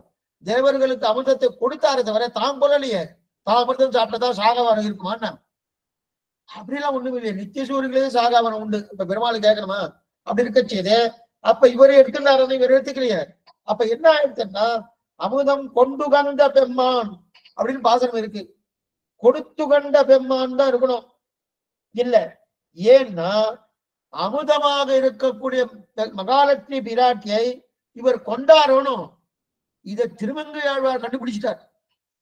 கண்டுபிடிச்சு என்ன பண்ணார்? அதனால அமுதம் கொடுத்து கந்த பெருமாள் இல்ல, கொண்டு கந்த பெருமாள். பாசுரமும் அப்படிதான் இருக்கு. நீல் நாகம் சுற்றி நெடுவரை நட்டு ஆழ்கடலை பேனான் கடைந்த அமுதம் கொண்டு கந்த பெருமான் அப்படின்னு தெரிவிக்கிறார் இல்லையா? அமுதமான ஆட்சியாரை கொண்டார். அன்னைக்கு கிடைச்சது பெருமானுக்கு பெருத்த அமுதம். பகவான் திருமார்பில் நாச்சியாரோடு எழுந்திருக்கடையா. ஆக அமுதம் வந்துடுத்து. இந்த அமுதம் கிடைச்சிருத்து. கடைய அமுதம் வந்துடுத்து. அமிர்தத்தை பிரிச்சு கொடுக்கணும். அமிர்தத்தை பிரிச்சு கொடுக்கணும்னா என்ன பண்ணினார்? கொடுக்கணும்னா ஏதாவது ஒண்ணு பண்ணணும். ஏதாவது வித்தையை காட்டணும். ஏன்னா அசுராளுக்கு கொடுக்கப்படாது, தேவர்களுக்கு கொடுக்கணும். அப்ப அவள் எது சுவாமி கூப்பிட்டாரு? கடையணும்னா அவளுடைய உதவி வேணுமோனோ, அவ உதவியை வாங்கிக்கணும். உதவியை வாங்கி கொண்டு மேற்கொண்டு அவளுக்கு கொடுக்கப்படாது. அப்படி பண்ணணுமோ. இப்ப என்ன பண்றதுன்னு யோசனை பண்ணார். உடனே ஒரு மோகினி ரூபத்தை எடுத்துக்கொண்டான் பகவான். மோகினி அவதாரம். மோகினி அவதாரம். அந்த அவதாரம் என்னன்னா அதிரூபமான சுந்தரி. அதிரூபமான சுந்தரி, ரொம்ப அழகான அதிரூபமான சுந்தரி. பார்த்தாலே கொள்ளை கொள்ள போகக்கூடிய அப்படிப்பட்ட அழகு. அத்தனை அழகோடு பெருமாள் அந்த திருமேனி எடுத்துட்டு வரா. அவள் அசுரெல்லாம் பார்த்துட்டா. இந்த மோகினி அவதாரத்தை பார்த்தோன்னே கொள்ள ஆசை. கல்யாணம்னு பண்ணிட்டா இவளோடதான் கல்யாணம். அணைக்கணும்னா இவளைதான் அணைக்கணும். அடையணும்னா இவளைதான் அடையணும். எங்க நிலையோடு அங்க இருக்கக்கூடிய அசுரெல்லாம் எடுத்துட்டா. அப்ப பெருமாள் பார்த்தார், தான் மோகினி அவதாரம். மோகினி அவதாரத்துக்கும் நாச்சியார் திருக்கோலத்துக்கும் வித்தியாசம் உண்டு. அடிக்கடி இந்த விஷயம் சொல்றேன். ஏன்னா பெருமாள் சன்னிதியில அநேகமா 5ஆம் நாள் உற்சவமோ இல்ல 8ஆம் நாள் உற்சவம் எப்போ அந்தந்த திவ்யதேசத்துக்கு மாறுபடும். அந்த உற்சவ காலத்துல ஒரு நாள் நாச்சியார் திருக்கோலம் சாத்துவா. அதுல சில திவ்ய தேசத்துல மோகினி அவதாரம் போடுறா. ரொம்ப தவறான கருத்து. மோகினி அவதாரம் இப்ப திருப்பார்க்கடல் கடைந்தது பின்னாடி எடுக்கப்பட்ட பகவானால் எடுக்கப்பட்ட அவதாரம் மோகினி அவதாரம். ஆனா அது நாச்சியார் திருக்கோலம் அல்ல. நாச்சியார் திருக்கோலம் வேறு, மோகினி அவதாரம் வேறு. நாச்சியார் திருக்கோலம் நம்மை உத்தரணம் பண்ணுவதற்காக, நம்மை கொண்டு போய் ஸ்ரீவைகுண்டத்தில் சேர்ப்பதற்காக நாச்சியார் திருக்கோலம். மோகினி அவதாரம் அசுரர்களை மயக்குவதற்காக மோகினி அவதாரம். ரெண்டுமே ஒண்ணு கிடையாது. கொஞ்சம் நல்லா புரிஞ்சுக்க. அதனால அது அநேக பெரிய சில கோயிலெல்லாம் மோகினி அவதாரனே போடுறான். கண்டிக்க தகுந்தது அது. மோகினி அவதாரம்னா அது என்ன, யாரோ மயக்கத்துக்காக பண்ண அவதாரம். என்ன அசுரால மயக்கணும் போகணும். அவளை மயங்கிட்டா. மயங்கின உடனே என்ன பண்ணா, பெருமாள் ஒரு கையில அகப்பை எடுத்துட்டார். மற்றொரு கையில் நல்ல சட்டி, பெரிய சட்டி. அந்த சட்டியில தான் அமிர்தத்தெல்லாம் போட்டுட்டார். அமிர்தம் பூர்த்தியா அந்த சட்டிக்குள்ள இருக்கு. பெரிய அகப்பையை எடுத்துட்டார். அந்த அமிர்தத்தை அதுக்குள்ள நிரப்பிண்டு உடனே அசுராலையும் தேவர்களையும் பார்த்து சொல்றார், நான் பார்த்து எப்படி கொடுக்கணும் அப்படிதான் கொடுப்பேன். நீங்க பேசாம இருக்கணும். நீங்க என் கையில தான் வாங்கி போறேன். என் கையில நீங்க வாங்கறதுக்கு பாக்கியம் பண்ணி இருக்கணும். இந்த வார்த்தை சொன்ன உடனே இதெல்லாம் அசுரால் கேட்கிறாரனோ, பயங்கே போயிட்டா. இந்த பெண்ணுடைய அழகை பார்த்த உடனே அவ என்ன சொன்னாலும் சரி. சில ஆண்மகனுக்கெல்லாம் இது உண்டு. சில பெண்ணை பிடிச்சிட்டு போயிடுச்சு வச்சுக்கணும். அவன் என்ன சொன்னாலும் கேட்டுட்டே இருக்கிறாள். கல்யாணம் ஆயிட்டு தன்னா அதுக்கப்புறம் எப்படி சுவாமி தெரியாது. அது அப்படியே கண்டினியூ ஆனாலும் ஆகலாம், இல்ல எதிர்த்து பேசலாம் பேசலாம். ஆனா இங்க கல்யாணம் ஆகிறதுக்கு முன்னாடி இவ என்ன சொல்றேன், அசுரா சொல்றார், நீ என்ன சொல்றியோ நான் அந்த மாதிரி கேட்கிறேன். உன்னை பார்த்தாலே எனக்கு ரொம்ப பிடிச்சி போச்சு. நீ எங்களை வஞ்சிக்க மாட்டேன், எனக்கு நம்பிக்கை இருக்கு, நீ சொல்றபடி நான் கேட்கிறேன் அப்படின்னா உடனே பெருமாள் என்ன பண்ணார், தேவர்கள்லாம் இந்த பக்கம் உட்காருங்க, அசுராலாம் இந்த பக்கம் உட்காருங்க அப்படின்னார். ஒவ்வொருத்தரும் ஒரு பக்கம். அப்ப இந்த பக்கம் உட்காருங்க சொன்ன உடனே தேவர்களுக்கு முதலில் அமிர்தத்தை கொடுக்க ஆரம்பிச்சார் பகவான். நல்லா பார்த்தோம். தேவர்களுக்கு முதல்ல அமிர்தத்தை கொடுக்க ஆரம்பிச்சார் பகவான். உடனே ஒரு அசுரன் வந்து ஆட்சேபித்தார். என்ன ஆட்சேபனா, எப்படி அவளுக்கு கொடுக்கிறேன், நாங்கள் தானே சக்தி படைத்தவர்கள், அவளால கடைய முடியாதுன்னு எங்களையே கூப்பிட்டுருக்கா. அப்ப நாங்க தானே சக்தி படைத்தவ, சக்தி படைத்தவ யாரோ அவளுக்கு தானே முதல்ல கொடுக்கணும். அதை விட்டுட்டு நீர் என்ன பண்ணிட்டு இருக்கீர், சக்தி இல்லாதவளுக்கு கொடுத்துட்டு இருக்கேரு, அது தவறாச்சே. சக்தி படைத்தவர்கள் நாங்கள், எங்களுக்கு முதல்ல கூடும் என்று ஆட்சேபிக்கிறா அசுரா. உடனே பெருமாள் பார்த்தார், அதைத்தான் நானும் சொல்லிட்டு இருக்கேன், நீங்க சக்தி படைத்தவா, இவ சக்தி இல்லாதவா, ஒத்துக்கிறேன். ஆமா, அவளுக்கு சக்தி கிடையாது, நாங்க தான் சக்தி படைத்தவா. ஆனா சக்தி இல்லாதவளுக்கு தான் முதல்ல கொடுக்கணும்னு தர்மசாஸ்திரம் சொல்றது தெரியுமோ? எத்தனை கபடத்தனம் பாருங்க, கபட வார்த்தை. என்ன சக்தி இல்லாதவங்க? ஆமா, யோசிச்சு பார்த்தா ஆசிரியர், ஆமா வாஸ்தவம் தான், உண்மைதான், தர்மசாஸ்திரம் அப்படிதானே சொல்றது.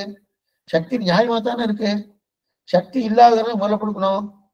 அது மட்டும் இல்ல, பசி யாருக்கு, பசி ஒருத்தருக்கு இருக்கு, பசி ஒருத்தருக்கு இல்லை. அப்ப சாதத்தை கொண்டு வந்தேன், பசி இருக்கிறவாளுக்கு முதல்ல கொடுக்கணுமா, பசி இல்லாதவாளுக்கு முதல்ல கொடுக்கணுமா? சுவாமி, பசி இருக்கிறவாளுக்கு தான் முதல்ல கொடுக்கணும், அவளுக்கு தானே பசி, அவளுக்கு தானே கொடுக்கணும் அப்படி இருக்க செய்யுது. அது மட்டும் இல்ல, தர்மசாஸ்திரம் என்னதான் சொல்றது, அண்ணன் தம்பி 2 பேர் இருந்தா, அதை என்ன சேர்ந்துருந்தா, ஏதோ ஒரு வஸ்து வந்துட்டு வச்சுக்கேன், ஒரு தின்பண்டம், அந்த தின்பண்டம் வந்துருத்தினாலே அத முதல்ல அண்ணாவுக்கு கொடுக்கணும்னு கிடையாது, தம்பிக்கு தான் முதல்ல கொடுக்கணுமா. தர்மசாஸ்திரம் தான் சொல்றது. ஆனா நம்ம அப்படி பண்றதே இல்லை.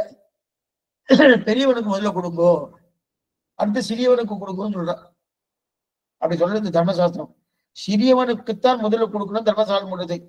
அதே போல பலம் இல்லாதவனுக்குத்தான் முதல்ல கொடுக்கணும் தர்மசாஸ்திரம் சொல்றது. நீங்க சொல்லுங்க, நீங்க பலம் இல்லாதவன்னு சொல்லுங்க, நான் உங்களுக்கு கொடுத்துறேன். பெருமாள், நாங்க என்னமா பலம் இல்லைன்னு நாங்க என்ன சொல்ல முடியும், எங்களுக்கு தானே பலம் வேணும். அதைத்தான் சொல்லிட்டு இருக்கேன் நானு, அதைத்தான் நான் சொல்லிட்டு இருக்கேன். உங்களுக்கு பலம் இருக்கு, இவாளுக்கு பலம், தேவர்களுக்கு பலம் இல்லை, அதனால்தான் உங்களுக்கு முதல்ல கொடுக்காம அவளை கொடுத்துட்டு இருக்கேன்.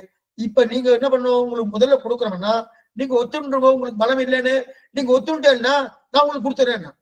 ஒத்துப்பாளா? ஒத்துக்கவே மாட்டேன். அசுராளுக்கும் ராட்சசாலுக்கும் இதான் பெரிய வேறுபாடு. தன்னை தாழ விட்டு கொள்ளக்கூடிய தன்மையா அவளுக்கு வரவே வராது, வர. அதனால்தான் விபீஷ்ண சரணாகதி எதனால உயர்ந்ததுன்னா, தாழ விட்டுண்டானோ, நிவேதியத மாம் சிப்ரம் விபீஷணம் உபஸ்திதம் சர்வலோக சரண்யாய ராகவாய மகாத்மனே, தன்னை தாழ விட்டு கொண்டு வந்தானோ விபீஷன். ராட்சசன் தன்னை தாழ்ந்தவன் சொல்லிக்கிறவே மாட்டான். எவ்வளவு தாழ்ந்து சொல்லிட்டாரோ, அதனாலே ராமன் அவனை கைவிடப்படாது அப்படின்னு தெரிவிக்கிறார் இல்லையா. இதுக்கு சொல்ல வந்தேன். அப்படி மாதிரி இருக்கச்சே, நீங்க உயர்ந்தவர்கள், இதனால பலத்துல உயர்ந்தவர்கள், பலத்துல உயர்ந்தபடியாலே உங்களுக்கு பலசாலி இல்லைன்னா நீங்க பண்ணுங்க, நீங்க பலசாலி இல்லைன்னு சொல்லுங்க, உங்களுக்கு கொடுத்துறேன்.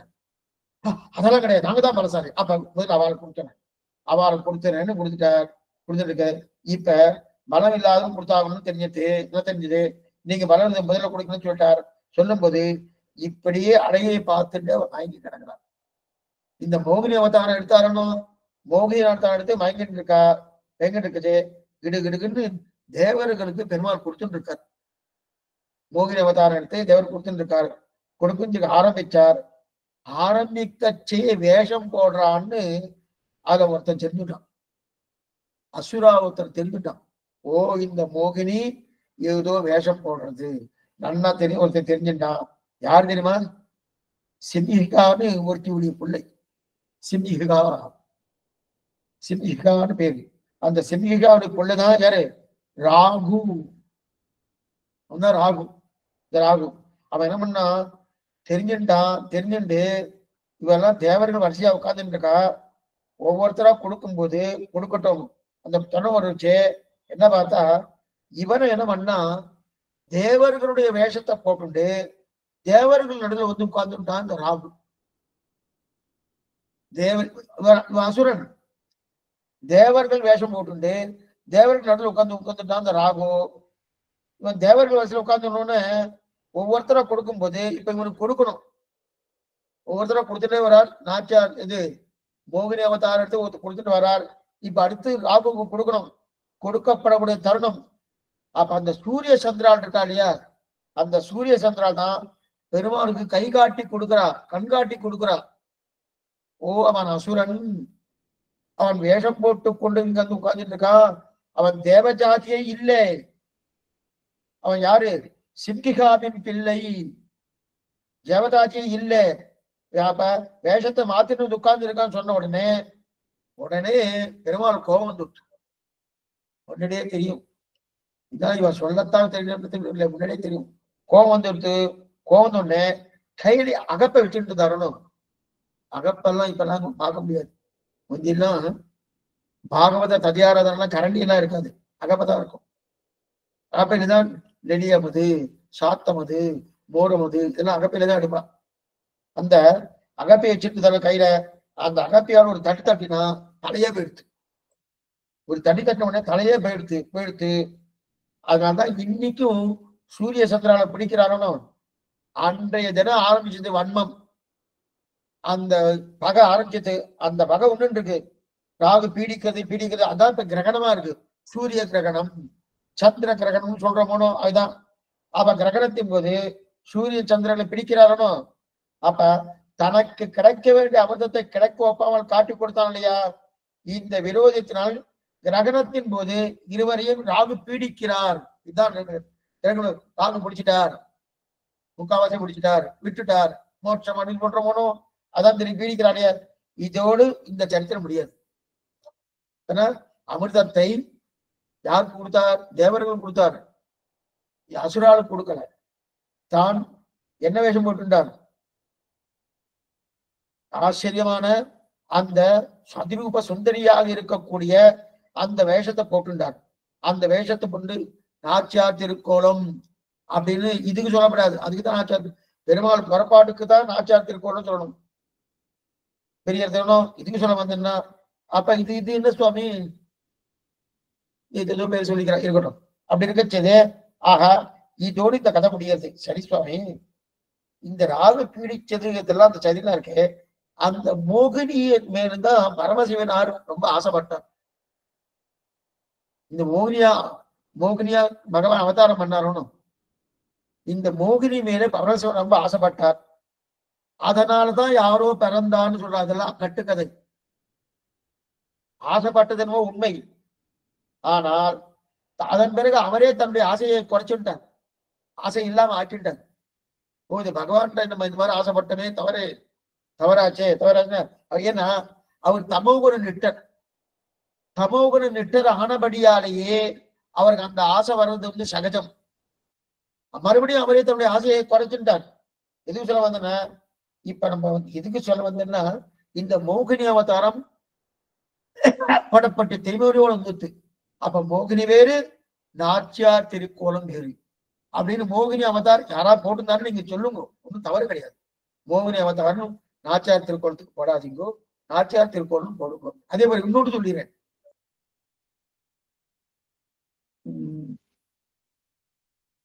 பகல்பத்து உற்சவத்துல திருமங்கை ஆழ்வாருக்கு நாயிகா பாவம் பாசனம் வரும்.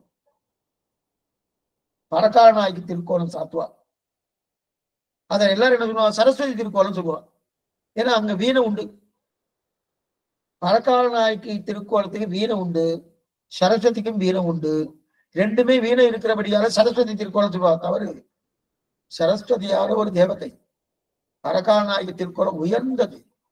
அந்த பரகால நாய்க்கு திருக்கோலம் சொல்லணுமே தவிர அது சரஸ்வதி திருக்கோலம் சொல்லக்கூடாது. அதே போல இங்க நாச்சியார் பெருமாள் புறப்பாட்டின் போது நாச்சியார் திருக்கோலம் சொல்லணும். இங்க மோகினி அவதாரம் தான் அப்படின்னு சொல்றாரு. ஆக இதோட இந்த சரித்திரம் முடியாது. இந்த சரித்திரம் முடிஞ்சிருது. அடுத்து நம்ம பார்க்க வேண்டிய சரித்திரம் மகாபலி, வாமன அவதாரம். வாமனம் எல்லாம் சுருக்கமான சரித்திரம் தான், அடியேன்னு சுருக்கமா தான் சொல்லிருக்கேன். வாமன அவதாரம், வாமன அவதாரம் சரித்திரம் ஆச்சரியமான சரித்திரம். அப்படி சரித்திரம் ஏன்னா பிரகலாதனுடைய பிள்ளை விரோச்சனன், விரோச்சனுடைய பிள்ளை தான் யாரு? மகாபலி சக்கரவர்த்தி. அப்ப பிரகலாதனுக்கு பேரன் யாரு? மகாபலி. யாரோ இல்ல, மகாபலி பிரகலாதனுடைய பேரன். இவெல்லாம் அசுரர். இவ எப்படின்னா புரியத்துக்கா சொல்றேன் ஒரு நிமிஷம். கஸ்ய பிரஜாபதி, கஸ்ய பிரஜாபதிக்கு ரெண்டு மனைவி. ஒரு மனைவிக்கு அஜித்தின்னு பேரு, இன்னொரு மனைவிக்கு தித்தின்னு பேரு. பாத்துக்கோ, கஸ்ய பிரஜாபதியுடைய ரெண்டு மனைவிகள், ரெண்டு மனைவியில ஒரு மனைவிக்கு அதித்தின்னு பேரு, இன்னொரு மனைவிக்கு தித்தின்னு பேரு. அந்த தித்தியுடைய பிள்ளைகள் தான் அசுரா, அதித்தியுடைய பிள்ளைகள் தான் தேவர்கள். தேவர்களும் அசுரர்களும் ரெண்டு பேருக்கும் ஒரே தகப்பனார். கஸ்ய பிரஜாபதி என்று சொல்லக்கூடிய ஒரே தகப்பனார். ஆனா அந்த ஒரு தகப்பனாருக்கு ரெண்டு மனைவிகள், அதிதி திதி. திதியுடைய பிள்ளைகள் தான் அசுரர்கள், அதிதியுடைய பிள்ளைகள் தான் தேவர்கள். அந்த அதிதியுடைய பிள்ளை தான் வாமன பகவான். அந்த அதிதியுடைய மூத்த பிள்ளை தான் இந்திரன், கடைசி பிள்ளை தான் வாமன பகவான். இப்ப நம்ம அந்த சரித்திரத்தை தான் பார்க்க போறோம், இந்த சரித்திரத்தை பார்க்கணும். இப்ப என்ன ஆயிடுச்சு, இப்போதைக்கு ஜெயவேந்திரன் ஜெயிச்சுட்டான். ஏன்னா இந்த அமிர்தத்தை கொடுத்தாச்சு, மோகினி அவதாரம் பண்ணி ஏமாத்தி அசுராளுக்கு கொடுக்காம தேவர்களுக்கு அந்த அமிர்தத்தை கொடுத்தாச்சு. தேவேந்திரன் ஜெயிச்சாச்சு. தேவேந்திர ராஜ்ய பரிபாலனம் பண்ணிருக்கான், தேவன் பண்ணிட்டு இருக்கான். பலிக்கு, மகாபலிக்கு ஒரே கோபம். ஏன்னா இவாள அசுரால் இல்லையா, மகாபலிக்கு ஒரே கோபம். எப்படியாவது இவாளை நான் ஜெயிச்சு தான் ராஜ்ய பரிபாலனம் பண்ணணும் அப்படின்னு 3 லோகத்தையும் நான் தான் ஆளணுன்ற ஒரு தன்மை மகாபலிக்கு வந்துருக்கு. என்ன பண்ணலாம், அங்க இருக்கிற பிராமணர்கள், அந்தணர்கள், அவர்கள் எல்லாம் ஒன்னா சேர்த்து என்னென்ன சாஸ்திரங்களுடைய எல்லா சாஸ்திரையும் தான் கத்துண்டு அவர்களை வைத்துக் கொண்டு நிறைய யாகங்கள் பண்ணி இந்திரனை ஜெயித்தான். அந்த இந்திரனையே ஜெயிச்சுட்டான். இந்திரனை ஜெயிச்ச அசுரனை கொண்டு இந்திரனை ஜெயித்தான். இந்திரனை சொர்க்கத்தை விட்டு ஓட விரட்டிட்டான். இந்திரனை சொர்க்கத்தை விட்டு ஓட விரட்டினான். இப்ப 3 லோகம் போயிடுத்து. பூகு, புவகா, சுவகா என்று சொல்லக்கூடிய 3 லோகங்கள் போயிடுத்து. இந்திரன் ஜெயிச்சுட்டான். இப்ப இந்திரனுக்கு 3 லோகங்களுக்கு நல்லா இந்திரன் ஜெயிச்சான, முதல்ல ஜெயிச்சான். இப்ப ஜெயிச்சது மகாபலி. தான் பிராமணால வைத்துக் கொண்டு யாகங்கள் பண்ணி அதன் மூலம் தவ வலிமையாலே அந்த 3 ராஜ்யத்தையும் படித்துக் கொண்டு இந்திரனையும் ஓட விரட்டிட்டான். இந்திரன் போயிட்டான். உடனே இந்திரன் நேரா பகவான்கிட்ட போனார். என்னுடைய நிலைக்கு மாதிரி ஆயிடுச்சு, நான் என்ன பண்றதுன்னா காலம் வரும்போது திரும்ப உனக்கு கிடைக்க வைக்கிறான், ஒண்ணு கவலைப்படாது. கவலைப்பட வேண்டிய அவசியமே கிடையாது. காலம் வரும்போது கட்டாயம் உனக்கு கிடைக்கும். ஏன்னா நமக்கு நல்ல காலம் நல்லா ஏற்றதா இருந்ததுன்னா இன்னும் வரலாம். நல்ல காலம் இல்லையா, சில நேரத்துல சில காரியம்லாம் பண்ணப்படாது. ஏன் சுவாமி பண்ணப்படாதுன்னா நமக்கு காலம் அனுகூலமா இல்லைன்னு அர்த்தம். காலம் அனுகூலமா வந்துடுத்துனாலே என்ன காரியம் பண்ணாலும் டக்குனது அது என்ன ஆகும், முயற்சி திருவினையாற்றும் சொல்றாலும் அது நல்லா நடந்துடும். இப்ப காலம் உனக்கு சரியா இல்லை, அதனால நீ கொஞ்சம் பொறுத்திருந்துதான் இருக்கணும். இப்போதைக்கு பொறுத்துக்கோன்னா சொர்க்கம் போறது, சொர்க்கத்துடைய வெளில வா, சொர்க்கத்துடைய வெளில வந்து உனக்கு நல்லது பண்ண சொல்ல இப்ப இந்திரன் பிரார்த்திக்கிறான். அந்த இந்திரனுடைய பிரார்த்தனை கிடக்க பகவான் என்ன பண்றாரு, வாமன அவதாரம் பண்றார். இந்திரனுடைய பிரார்த்தனைக்கு இருந்து வாமன அவதாரம் பண்றார். ஏற்கனவே இரண்யகசிபுவை கொண்டார், இரண்யாட்சகன் வராகன் கொண்டார், இரண்யகசிபுவை நரசிம்ம பெருமாள் கொன்றார். அப்போ ஒரு வார்த்தை கொடுத்திருக்கார், உன்னுடைய குலத்தில் உதித்தோரை நீ நான் கொல்ல மாட்டேன்னு பிரகலாதனுக்கு இந்த வார்த்தை கொடுத்திருக்கார் நரசிம்ம பெருமாள். இப்ப அந்த வம்சபாரம்பரியத்துல வந்திருக்கான் மகாபலி. இப்ப மகாபலியை கொல்ல முடியாது. ஏன்னா இப்ப இந்திரன் என்ன கேட்டு இருக்கான், ஒண்ணுமில்ல சுவாமி, ராஜ்யம் போயிட்டு எனக்கு ராஜ்யத்தை மீட்டு கொடுன்னு பிரார்த்தனை பண்ணிட்டு இருக்கான். மகாபலியை கொல்ல முடியுமானா, நான் இனிமேல் உங்கள் குலத்தில் உதித்தோரை கொல்ல மாட்டேன்னு பிரதிஜ்ஞை பண்ணியிருக்கான் நரசிம்மர். அதனால கொன்றதுக்கு வாய்ப்பே இல்லை, வழி இல்லை. ஏன்னா பிரகலாதன் பேரன் மகாபலி. சரி, இருக்க செய்து அப்படி இருக்க செய்து ஆகையார் இப்ப பலியை கொல்ல முடியாது. மேலும் பலி சிறந்த தான பிரபு, நிறைய தான தர்மங்கள் செய்யறான். அவனுக்கு தீயவன் அணிஞ்சுட்டு இருக்கும். இத திருமங்கையாளர் கொண்டாடுறது. ஒன்மிதியில் புனலுருவி ஒரு கால் நிற்க ஒரு காலம் காமொரு சீர் அகுணன். காமொரு சீர் அவனன்னு கொண்டாடுறார் மகாபலியை. இதுக்கு சொல்ல வந்தேன்னா, அவ்வளவு தூரம் தான பிரபு. அதனால அவனை நேர அவனை கொல்ல முடியாது. கொல்ல முடியாதுன்னா என்ன பண்ணலாம்? இது பகவானாலே முடியாதுன்னா இல்ல, சாஸ்திர விருத்தமா போயிடும். அதான் என்ன பண்ணிட்டு இருக்கலாம், பலி கொல்ல முடியாது. வாமனமூர்த்தியா பிறந்து நம்ம ஏதாவது ஒரு காரியம் பண்ணுவோம், திக்ஷை எடுப்போம். திக்ஷை எடுத்து மேற்கொண்டு பூபு புவகா சுவகா என்ற மூலோகத்தையும் அந்த இந்திரனுக்கு கொடுப்போம் என்று வாமனமூர்த்தி அவதாரம் பண்றார். பிறந்ததே தேவேந்திரனுடைய தம்பியா தான் பிறக்கிறார். கஷ்ய பிரஜாபதி அவங்களுக்கு 2 மனைவியும் பார்த்தோம், திதி அதிதின்னு. திதிக்கு பிறந்தவாள்லாம் அசுரால், அதிதிக்கு பிறந்தவாள்லாம் தேவர்கள். அப்படி பார்த்தோம்னோ அப்படி இருக்க செய்து தேவர்கள்ல மூத்தவன் தான் இந்திரன். அதுல 12வது குழந்தையாக பிறந்தவன் தான் வாமனமூர்த்தி. கஷ்ய பிரஜாபதிக்கு 12வது குழந்தையா பிறந்தவன் தான் வாமனமூர்த்தி. வாமனன் பிறக்க போகிறார். கஷ்ய பிரபாதிக்கும் அதித்தி தேவதிக்கும் கடைசி குழந்தையா வாமன அவதாரம். அதித்தி இதற்குன்னு பயோவிரதம் இருக்கிறார். பயோவிரதம்னா குறிக்க சொல்றேன், தன் பிள்ளைகள் ராஜ்யத்தை இழந்தாலும், ராஜ்யத்தை எழுந்துட்டாலும், யாரு? மகாபலி சக்கரவர்த்தியால தன்னுடைய பிள்ளைகளாக இருக்கக்கூடிய இந்திரன் ராஜ்யத்தை இழந்தான். அதித்தி இப்ப யோசனை பண்ணிட்டு இருக்கா. இழந்தா அந்த இழந்த ராஜ்யம் மறுபடியும் தன்னுடைய பிள்ளைக்கு வேணும் அப்படின்னு வைரவன்டா கஷ்ய பிரஜாபதி கிட்ட போய் பிரார்த்திக்கிறார். உயர்ந்த பிள்ளையா பறக்கணும், அந்த பிள்ளையாலே என்னுடைய பிள்ளைக்கு மறுபடியும் இந்த ராஜ்ய பரிபாலனம் கிடைக்கணும்னு பிரார்த்திக்கிறார். அப்ப அந்த இந்திரனை ஜெயிக்கக்கூடிய அந்த மகாபலியை ஜெயிச்சு இந்திரன் மறுபடியும் ராஜ்ய பரிபாலனம் பண்ண சொல்றா இல்லையா? இந்த கஷ்ய பிரஜாவை வழி சொல்றாரு, வழி சொல்ல கொடுக்கிறார். என்னன்னா, நீ பயோவிரதத்தை அனுஷ்டிப்பாய். அந்த பயோவிரதத்தை அனுஷ்டித்தாயானால் உனக்கு அந்த இந்திர பதவி மறுபடியும் கிடைக்கும்படியான ஒரு தன்மை ஏற்படுத்தக்கூடிய குழந்தை கிடைக்கும்னு கஷ்ய பிரஜாபதி சொல்றார். யார்? பர்த்தா. கஷ்ய பிரஜாபதி அதித்தியுடைய பர்த்தா, திதியுடைய பர்த்தா. இது பத்தி பெருசா ஞாபகம் வச்சுக்க வேண்டாம், உங்களுக்கு சொல்லிட்டு இருக்கேன். ஏன்னா திதி அதித்தி 2 பேர். அசுராலும் தேவர், அசுரர்களுக்கும் தேவர்களுக்கும் ஒரே தகப்பனார் தான், தாயார் தான் வெவ்வேறு. அப்படி இருக்க செய்து அப்ப பயோவிரதத்தை அனுஷ்டிப்பாய். அனுஷ்டித்தாயானால் உனக்கு மறுபடியும் அந்த உன்னுடைய பிள்ளைக்கு போன ராஜ்யம் கிடைப்பதற்குண்டான வாய்ப்பை இன்னொரு குழந்தையாளுக்கு கிடைக்கும் என்று அவர் தெரிவிக்கிறார். பயோவிரதம்னா என்னது? பங்குனி மாசம் சுக்லபட்சத்துல 12 நாள் பயோவிரதம் இருப்பாய்னு அவர் சொல்றார். பங்குனி பால்குண மாசம்னு பேர். பால்குண மாசம் சுக்லபட்சத்தில் 12 நாட்கள் பயோவிரதம். பயோவிரதம் என்னன்னா, பாலாலே சமைக்கப்பட்ட சோற்றை உண்பது. பாலாலே சமைக்கப்பட்ட சோற்றை உண்பது. மற்றபடி பட்டினி இருக்கணும், அதை மட்டும்தான் சாப்பிடணும், விரதம் கிடையாது. பட்டி இருக்கணும். அப்படி பட்டி இருந்து பகவானுக்கு நம்ம திருவாராதனை பண்ணிட்டே இருந்தா, அந்த திருவாராதனை பண்ணப்பட்ட அந்த மிச்சம் இருக்கக்கூடிய அன்னத்தை உண்டால் அந்த 12 நாள் ஒரு பட்சம் வேணும். அந்த பட்சம் இந்த மாதிரி இருந்ததுன்னா அப்ப உனக்கு பயோவிரதம் பூர்த்தி ஆகுதுன்னார். பால்குண மாசம் சுக்லபட்சம் 12 நாள்.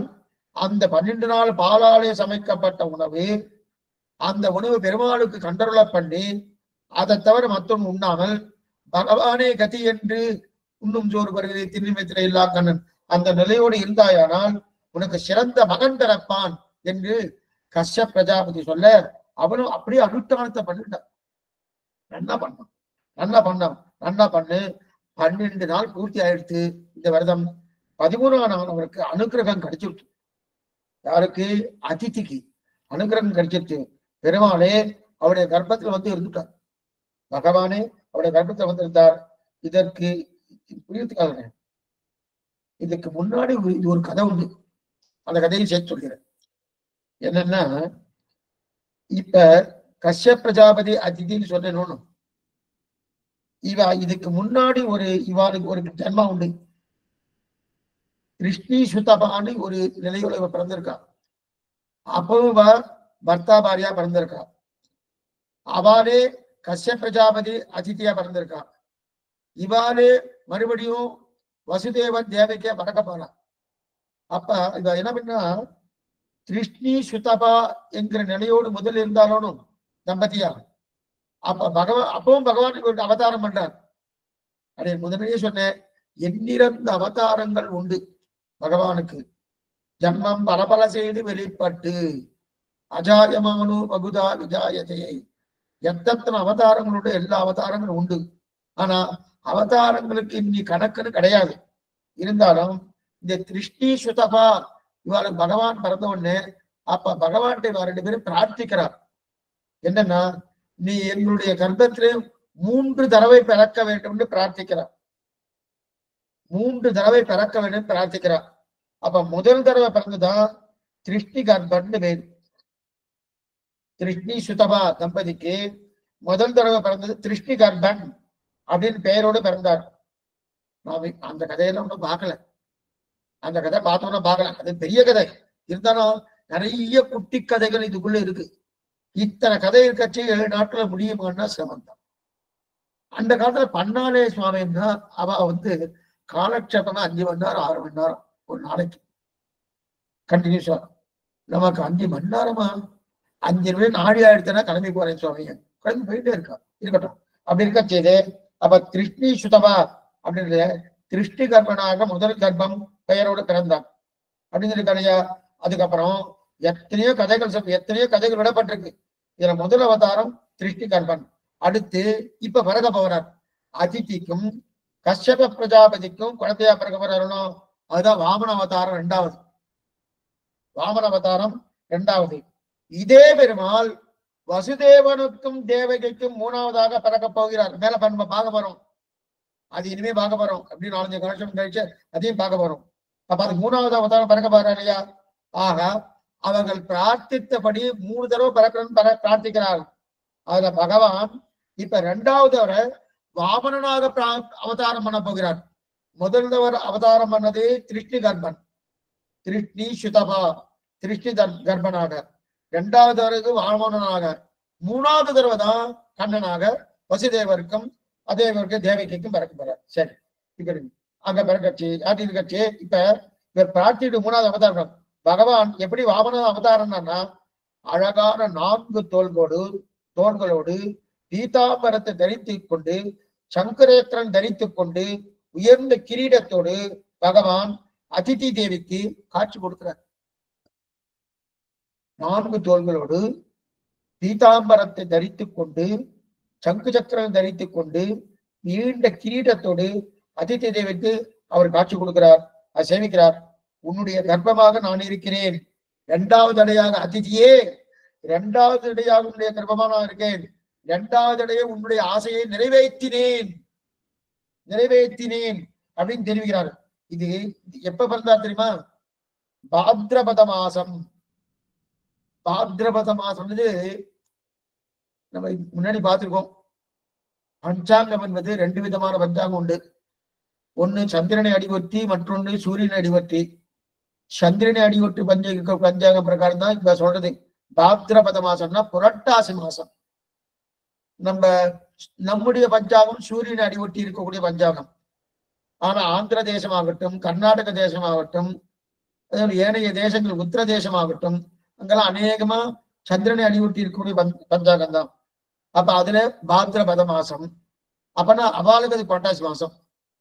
இப்ப நமக்கும் புரட்டாசியான சரியா சொல்ல முடியாது. ஏன்னா ஆனா இன்னைக்கும் திருவேங்கடமணியாருக்கு புரட்டாசி திருவோணத்துல தான் அவருக்கு கஜா அவரோகணம் இருக்கட்டும். அப்படி இருக்க செய்து பாத்ரபத மாசம் அதுல அழகான விஜயா என்கிற முகூர்த்தம். விஜயா என்கிற முகூர்த்தத்துல பெருமாள் அவதாரம் பண்றார். அந்த முகூர்த்தத்துக்கு விஜயான்னு பேரு. அபிஜித் முகூர்த்தம் அப்படின்னு சொல்லுவாங்க. அபிஜித் முகூர்த்தம் சொல்றாருயா. பாத்ரபத மாசத்தில் சிரவண நட்சத்திரம் ரொம்ப முக்கியம். திருவோண நட்சத்திரத்துல துவாதசி திதியில் பெருமாள் அவதாரம். திருவோண நட்சத்திரம், துவாதசி திதி, பாத்ரபத மாசம். அது மாத்திரம் இல்லாது அபிஜித் முகூர்த்தத்துல பகவானுடைய அவதாரம். அவர் அவதாரம் பண்றது ரொம்ப குள்ளமா வருதாராம், ரொம்ப குள்ளமா. எவ்வளவு குள்ளம்னு சொல்லியாச்சு. இது ஒரு எக்ஸாம்பிள் சொல்றேன். எவ்வளவு குள்ளம்னா, அதிதி கஷ்யபர் இருக்கா இல்லையா, அவ ரெண்டு பேரும் பார்த்துட்டு இவ்வளவு குள்ளமா, இவ்வளவு குள்ளமா, இவ்வளவு குள்ளமா பறக்க வேண்டும், அவளே விட்டுட்டு போயிட்டாங்க. அவளே விட்டுட்டு போற அளவுக்கு குள்ளம், அவ்வளவு குள்ளமா பிறந்திருக்கானா அந்த. ஏன்னா இதுக்கு ஒரு எக்ஸாம்பிள் எப்படின்னா, உலகத்துல குள்ளர்களா இருப்பாங்க. இவர் குள்ளம், இவர் குள்ளம், 2 அடிதான் சுவாமி, இவர் ஒரு அடிதான் சுவாமி என்று சொல்லணும். எத்தனை பேர் குள்ளமா இருப்பாரோ அந்த குள்ளர்களை பார்த்து. இப்ப வாமன பகவானை பார்த்தோம்னா, சுவாமி அந்த குள்ளர்களே திருவிக்ரம அவதாரம் போல இருக்கானே, வாமனன் தான் குள்ளம் போட்டிருக்கு, அந்த அளவுக்கு குள்ளம். அப்ப லோகத்தில் இருக்கக்கூடிய குள்ளர்களே திருவிக்ரம அவதாரம் சொல்லும் அளவுக்கு வாமனன் குள்ளமா இருக்கணும்னா இவ்வளவு குள்ளமா இருப்பாரு, அவ்வளவு குள்ளம். அவ்வளவு இத்தனையே சுவாமி, இத்தனை குள்ளம்னா, ஒரு சின்ன விதை இருக்கணும், அந்த சின்ன விதையிலிருந்து தானே ஆலமரமே முளைக்கிறது. ஆலமரம் முளைக்கிறோம்னா எப்படி முளைக்கும்? சின்ன விதையிலிருந்து முளைக்கிறது. அதே போல வாமனமூர்த்தி, குறுகிய வாமனமூர்த்தி, குறுகிய வாமனமூர்த்தி, ஆனா பெருத்த திருவிக்கிரமாக வளரப் போகிறான். ஆக வாமன அவதாரம் பண்ணான் உயர்ந்த பிராமணன். உயர்ந்த பிராமணன் தேஜஸோடு இருக்கிறான். அவனுக்கு உபநயனம் பண்ணப்பட்டது, யஜ்ஞோபவீதம் உபநயனம் பண்றது. இப்ப நம்ம குழந்தைக்கெல்லாம் உபநயனம் பண்றோம்னா நாம எல்லாம் வாங்கிட்டு வருவோம். உபநயனத்துக்கு தேவையான பூணூல் என்ன, யஜ்ஞோபவீதம் என்ன, அதுக்கு உண்டான மட்டுண்டான என்னென்ன தேவையோ எல்லாம் நம்ம தானே வாங்கிட்டு வருவோம். ஆனா அது உயர்ந்த பிள்ளையோனும் யார் என்னென்ன கொடுக்குறா பாருங்க. இந்த பிள்ளைக்கு இப்படின்னு கொடுக்குறா பாருங்க. அந்த பிள்ளைக்கு உயர்ந்த பிள்ளை பூணூல் போடுறதுக்கு என்னென்ன கொடுக்குறாருன்னா, சூரிய தேவனே இந்த பிள்ளைக்கு காயத்ரி மந்திரத்தை உபதேசம் பண்றான்.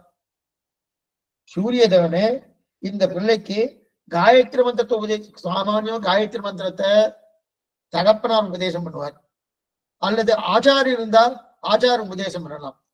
ஆனா இங்கே சூரியனே காயத்ரி உபதேசம் பண்றான். நாம என்ன பண்ணுவோம்? சூரியனை பார்த்து காயத்ரி சொல்றோம். ஓம் பூர்புவஸ்வகா ஓம் தஸ்ஸவிதுர்வரேன்னு அப்படி சொல்லிட்டு போகணும். சூரியனே காயத்ரி உபதேசம் பண்றான். பிரம்மசூத்திரம் என்று சொல்லக்கூடிய பூணல் யார் தெரியுமா கொடுக்குற? பிரகஸ்பதியான குருவே கொடுக்கிறார். அந்த பூணலை குரு கொடுக்கிறார். நல்லா இருக்கு. இந்த வாமன பகவானுக்கு உபநயனம் பண்றதுக்கு உண்டான ஒரு விழாவை கொண்டாடுறான். அந்த கொண்டாடும் போது அத அப்ப சூரிய பகவான் காயத்ரி மந்திரத்தை உபதேசம் பண்றார். பிரம்மசூத்திரம் என்று சொல்லக்கூடிய பூணலை குருவான பிரகஸ்பதி கொடுக்கிறார். இடுப்பில போகக்கூடிய மேகலை, அந்த மேகலைய கஷ்ய பிரஜாபதி தகப்பனார் கஷ்ய பிரஜாபதியே கொடுக்கிறார். மான்தோல் போட மறுபடியும் மான்தோல் இருக்கணுமோனோ, அந்த பிரம்மச்சாரினா அது இருக்கணும். மான்தோல் வேணுமோனோ, அந்த மான்தோலை பூமாதேவியே கொடுக்கிறார். அதுக்கு மேலே கையில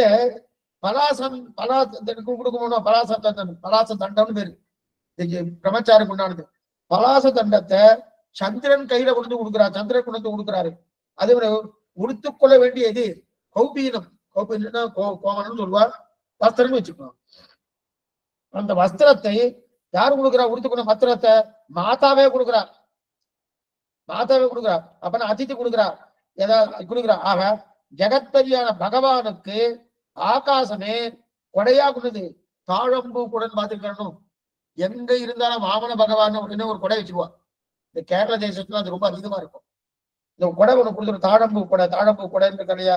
அந்த கொடை என்ன, ஆகாசமே கொண்டு பகவானுக்கு என்ன பண்ண, வாமன பகவானுக்கு தாழம்பூ கொடையை கொடுக்கறது அப்படின்னு தெரியலையா? தாழம்பூ கொடையா ஒரு கையில கமண்டலருக்கு, இன்னொரு கையில தாழம்பூ கொடை பிடிச்சிட்டு பண்ணணும்.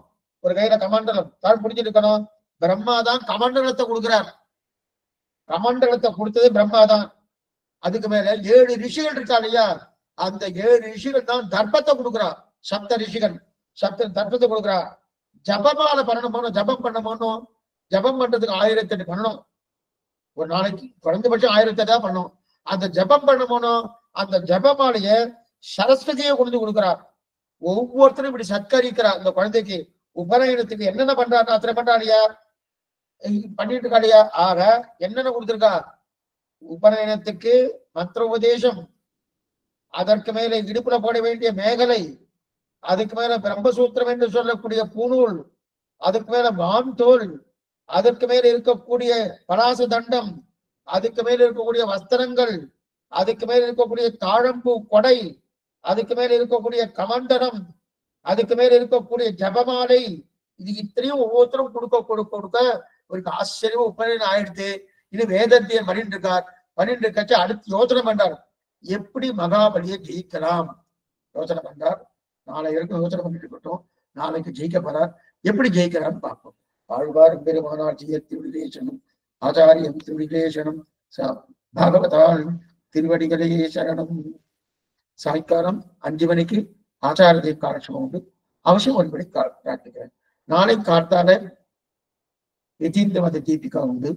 நாளைக்கு சாயங்காலம் இதே பிரகாரம் சாரி நாளை காத்தால பாகவதம் காலட்சேபம் உண்டு. நாளைக்கு சாயங்காலம் யதீந்திரமத தீபிகா, தவறா சொல்லிட்டேன். நாளைக்கு காத்தால பாகவத காலட்சேபம் உண்டு. நாளைக்கு சாயங்காலம் யதீந்திரமத தீபிகா உண்டு. இனிமே அந்த மெசேஜ் உங்களுக்கு வந்துடும். எதிர்பார்த்தோம். இப்ப ஏதாவது சந்தேகம் இருந்தா அவசியம் கேட்க பிரார்த்திக்கிறேன்.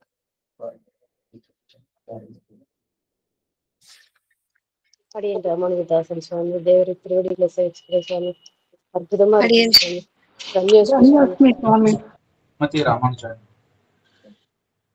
ஸ்ரீமதி ராமானுஜாய நமக. தன்யோஸ்மி சுவாமி. அடி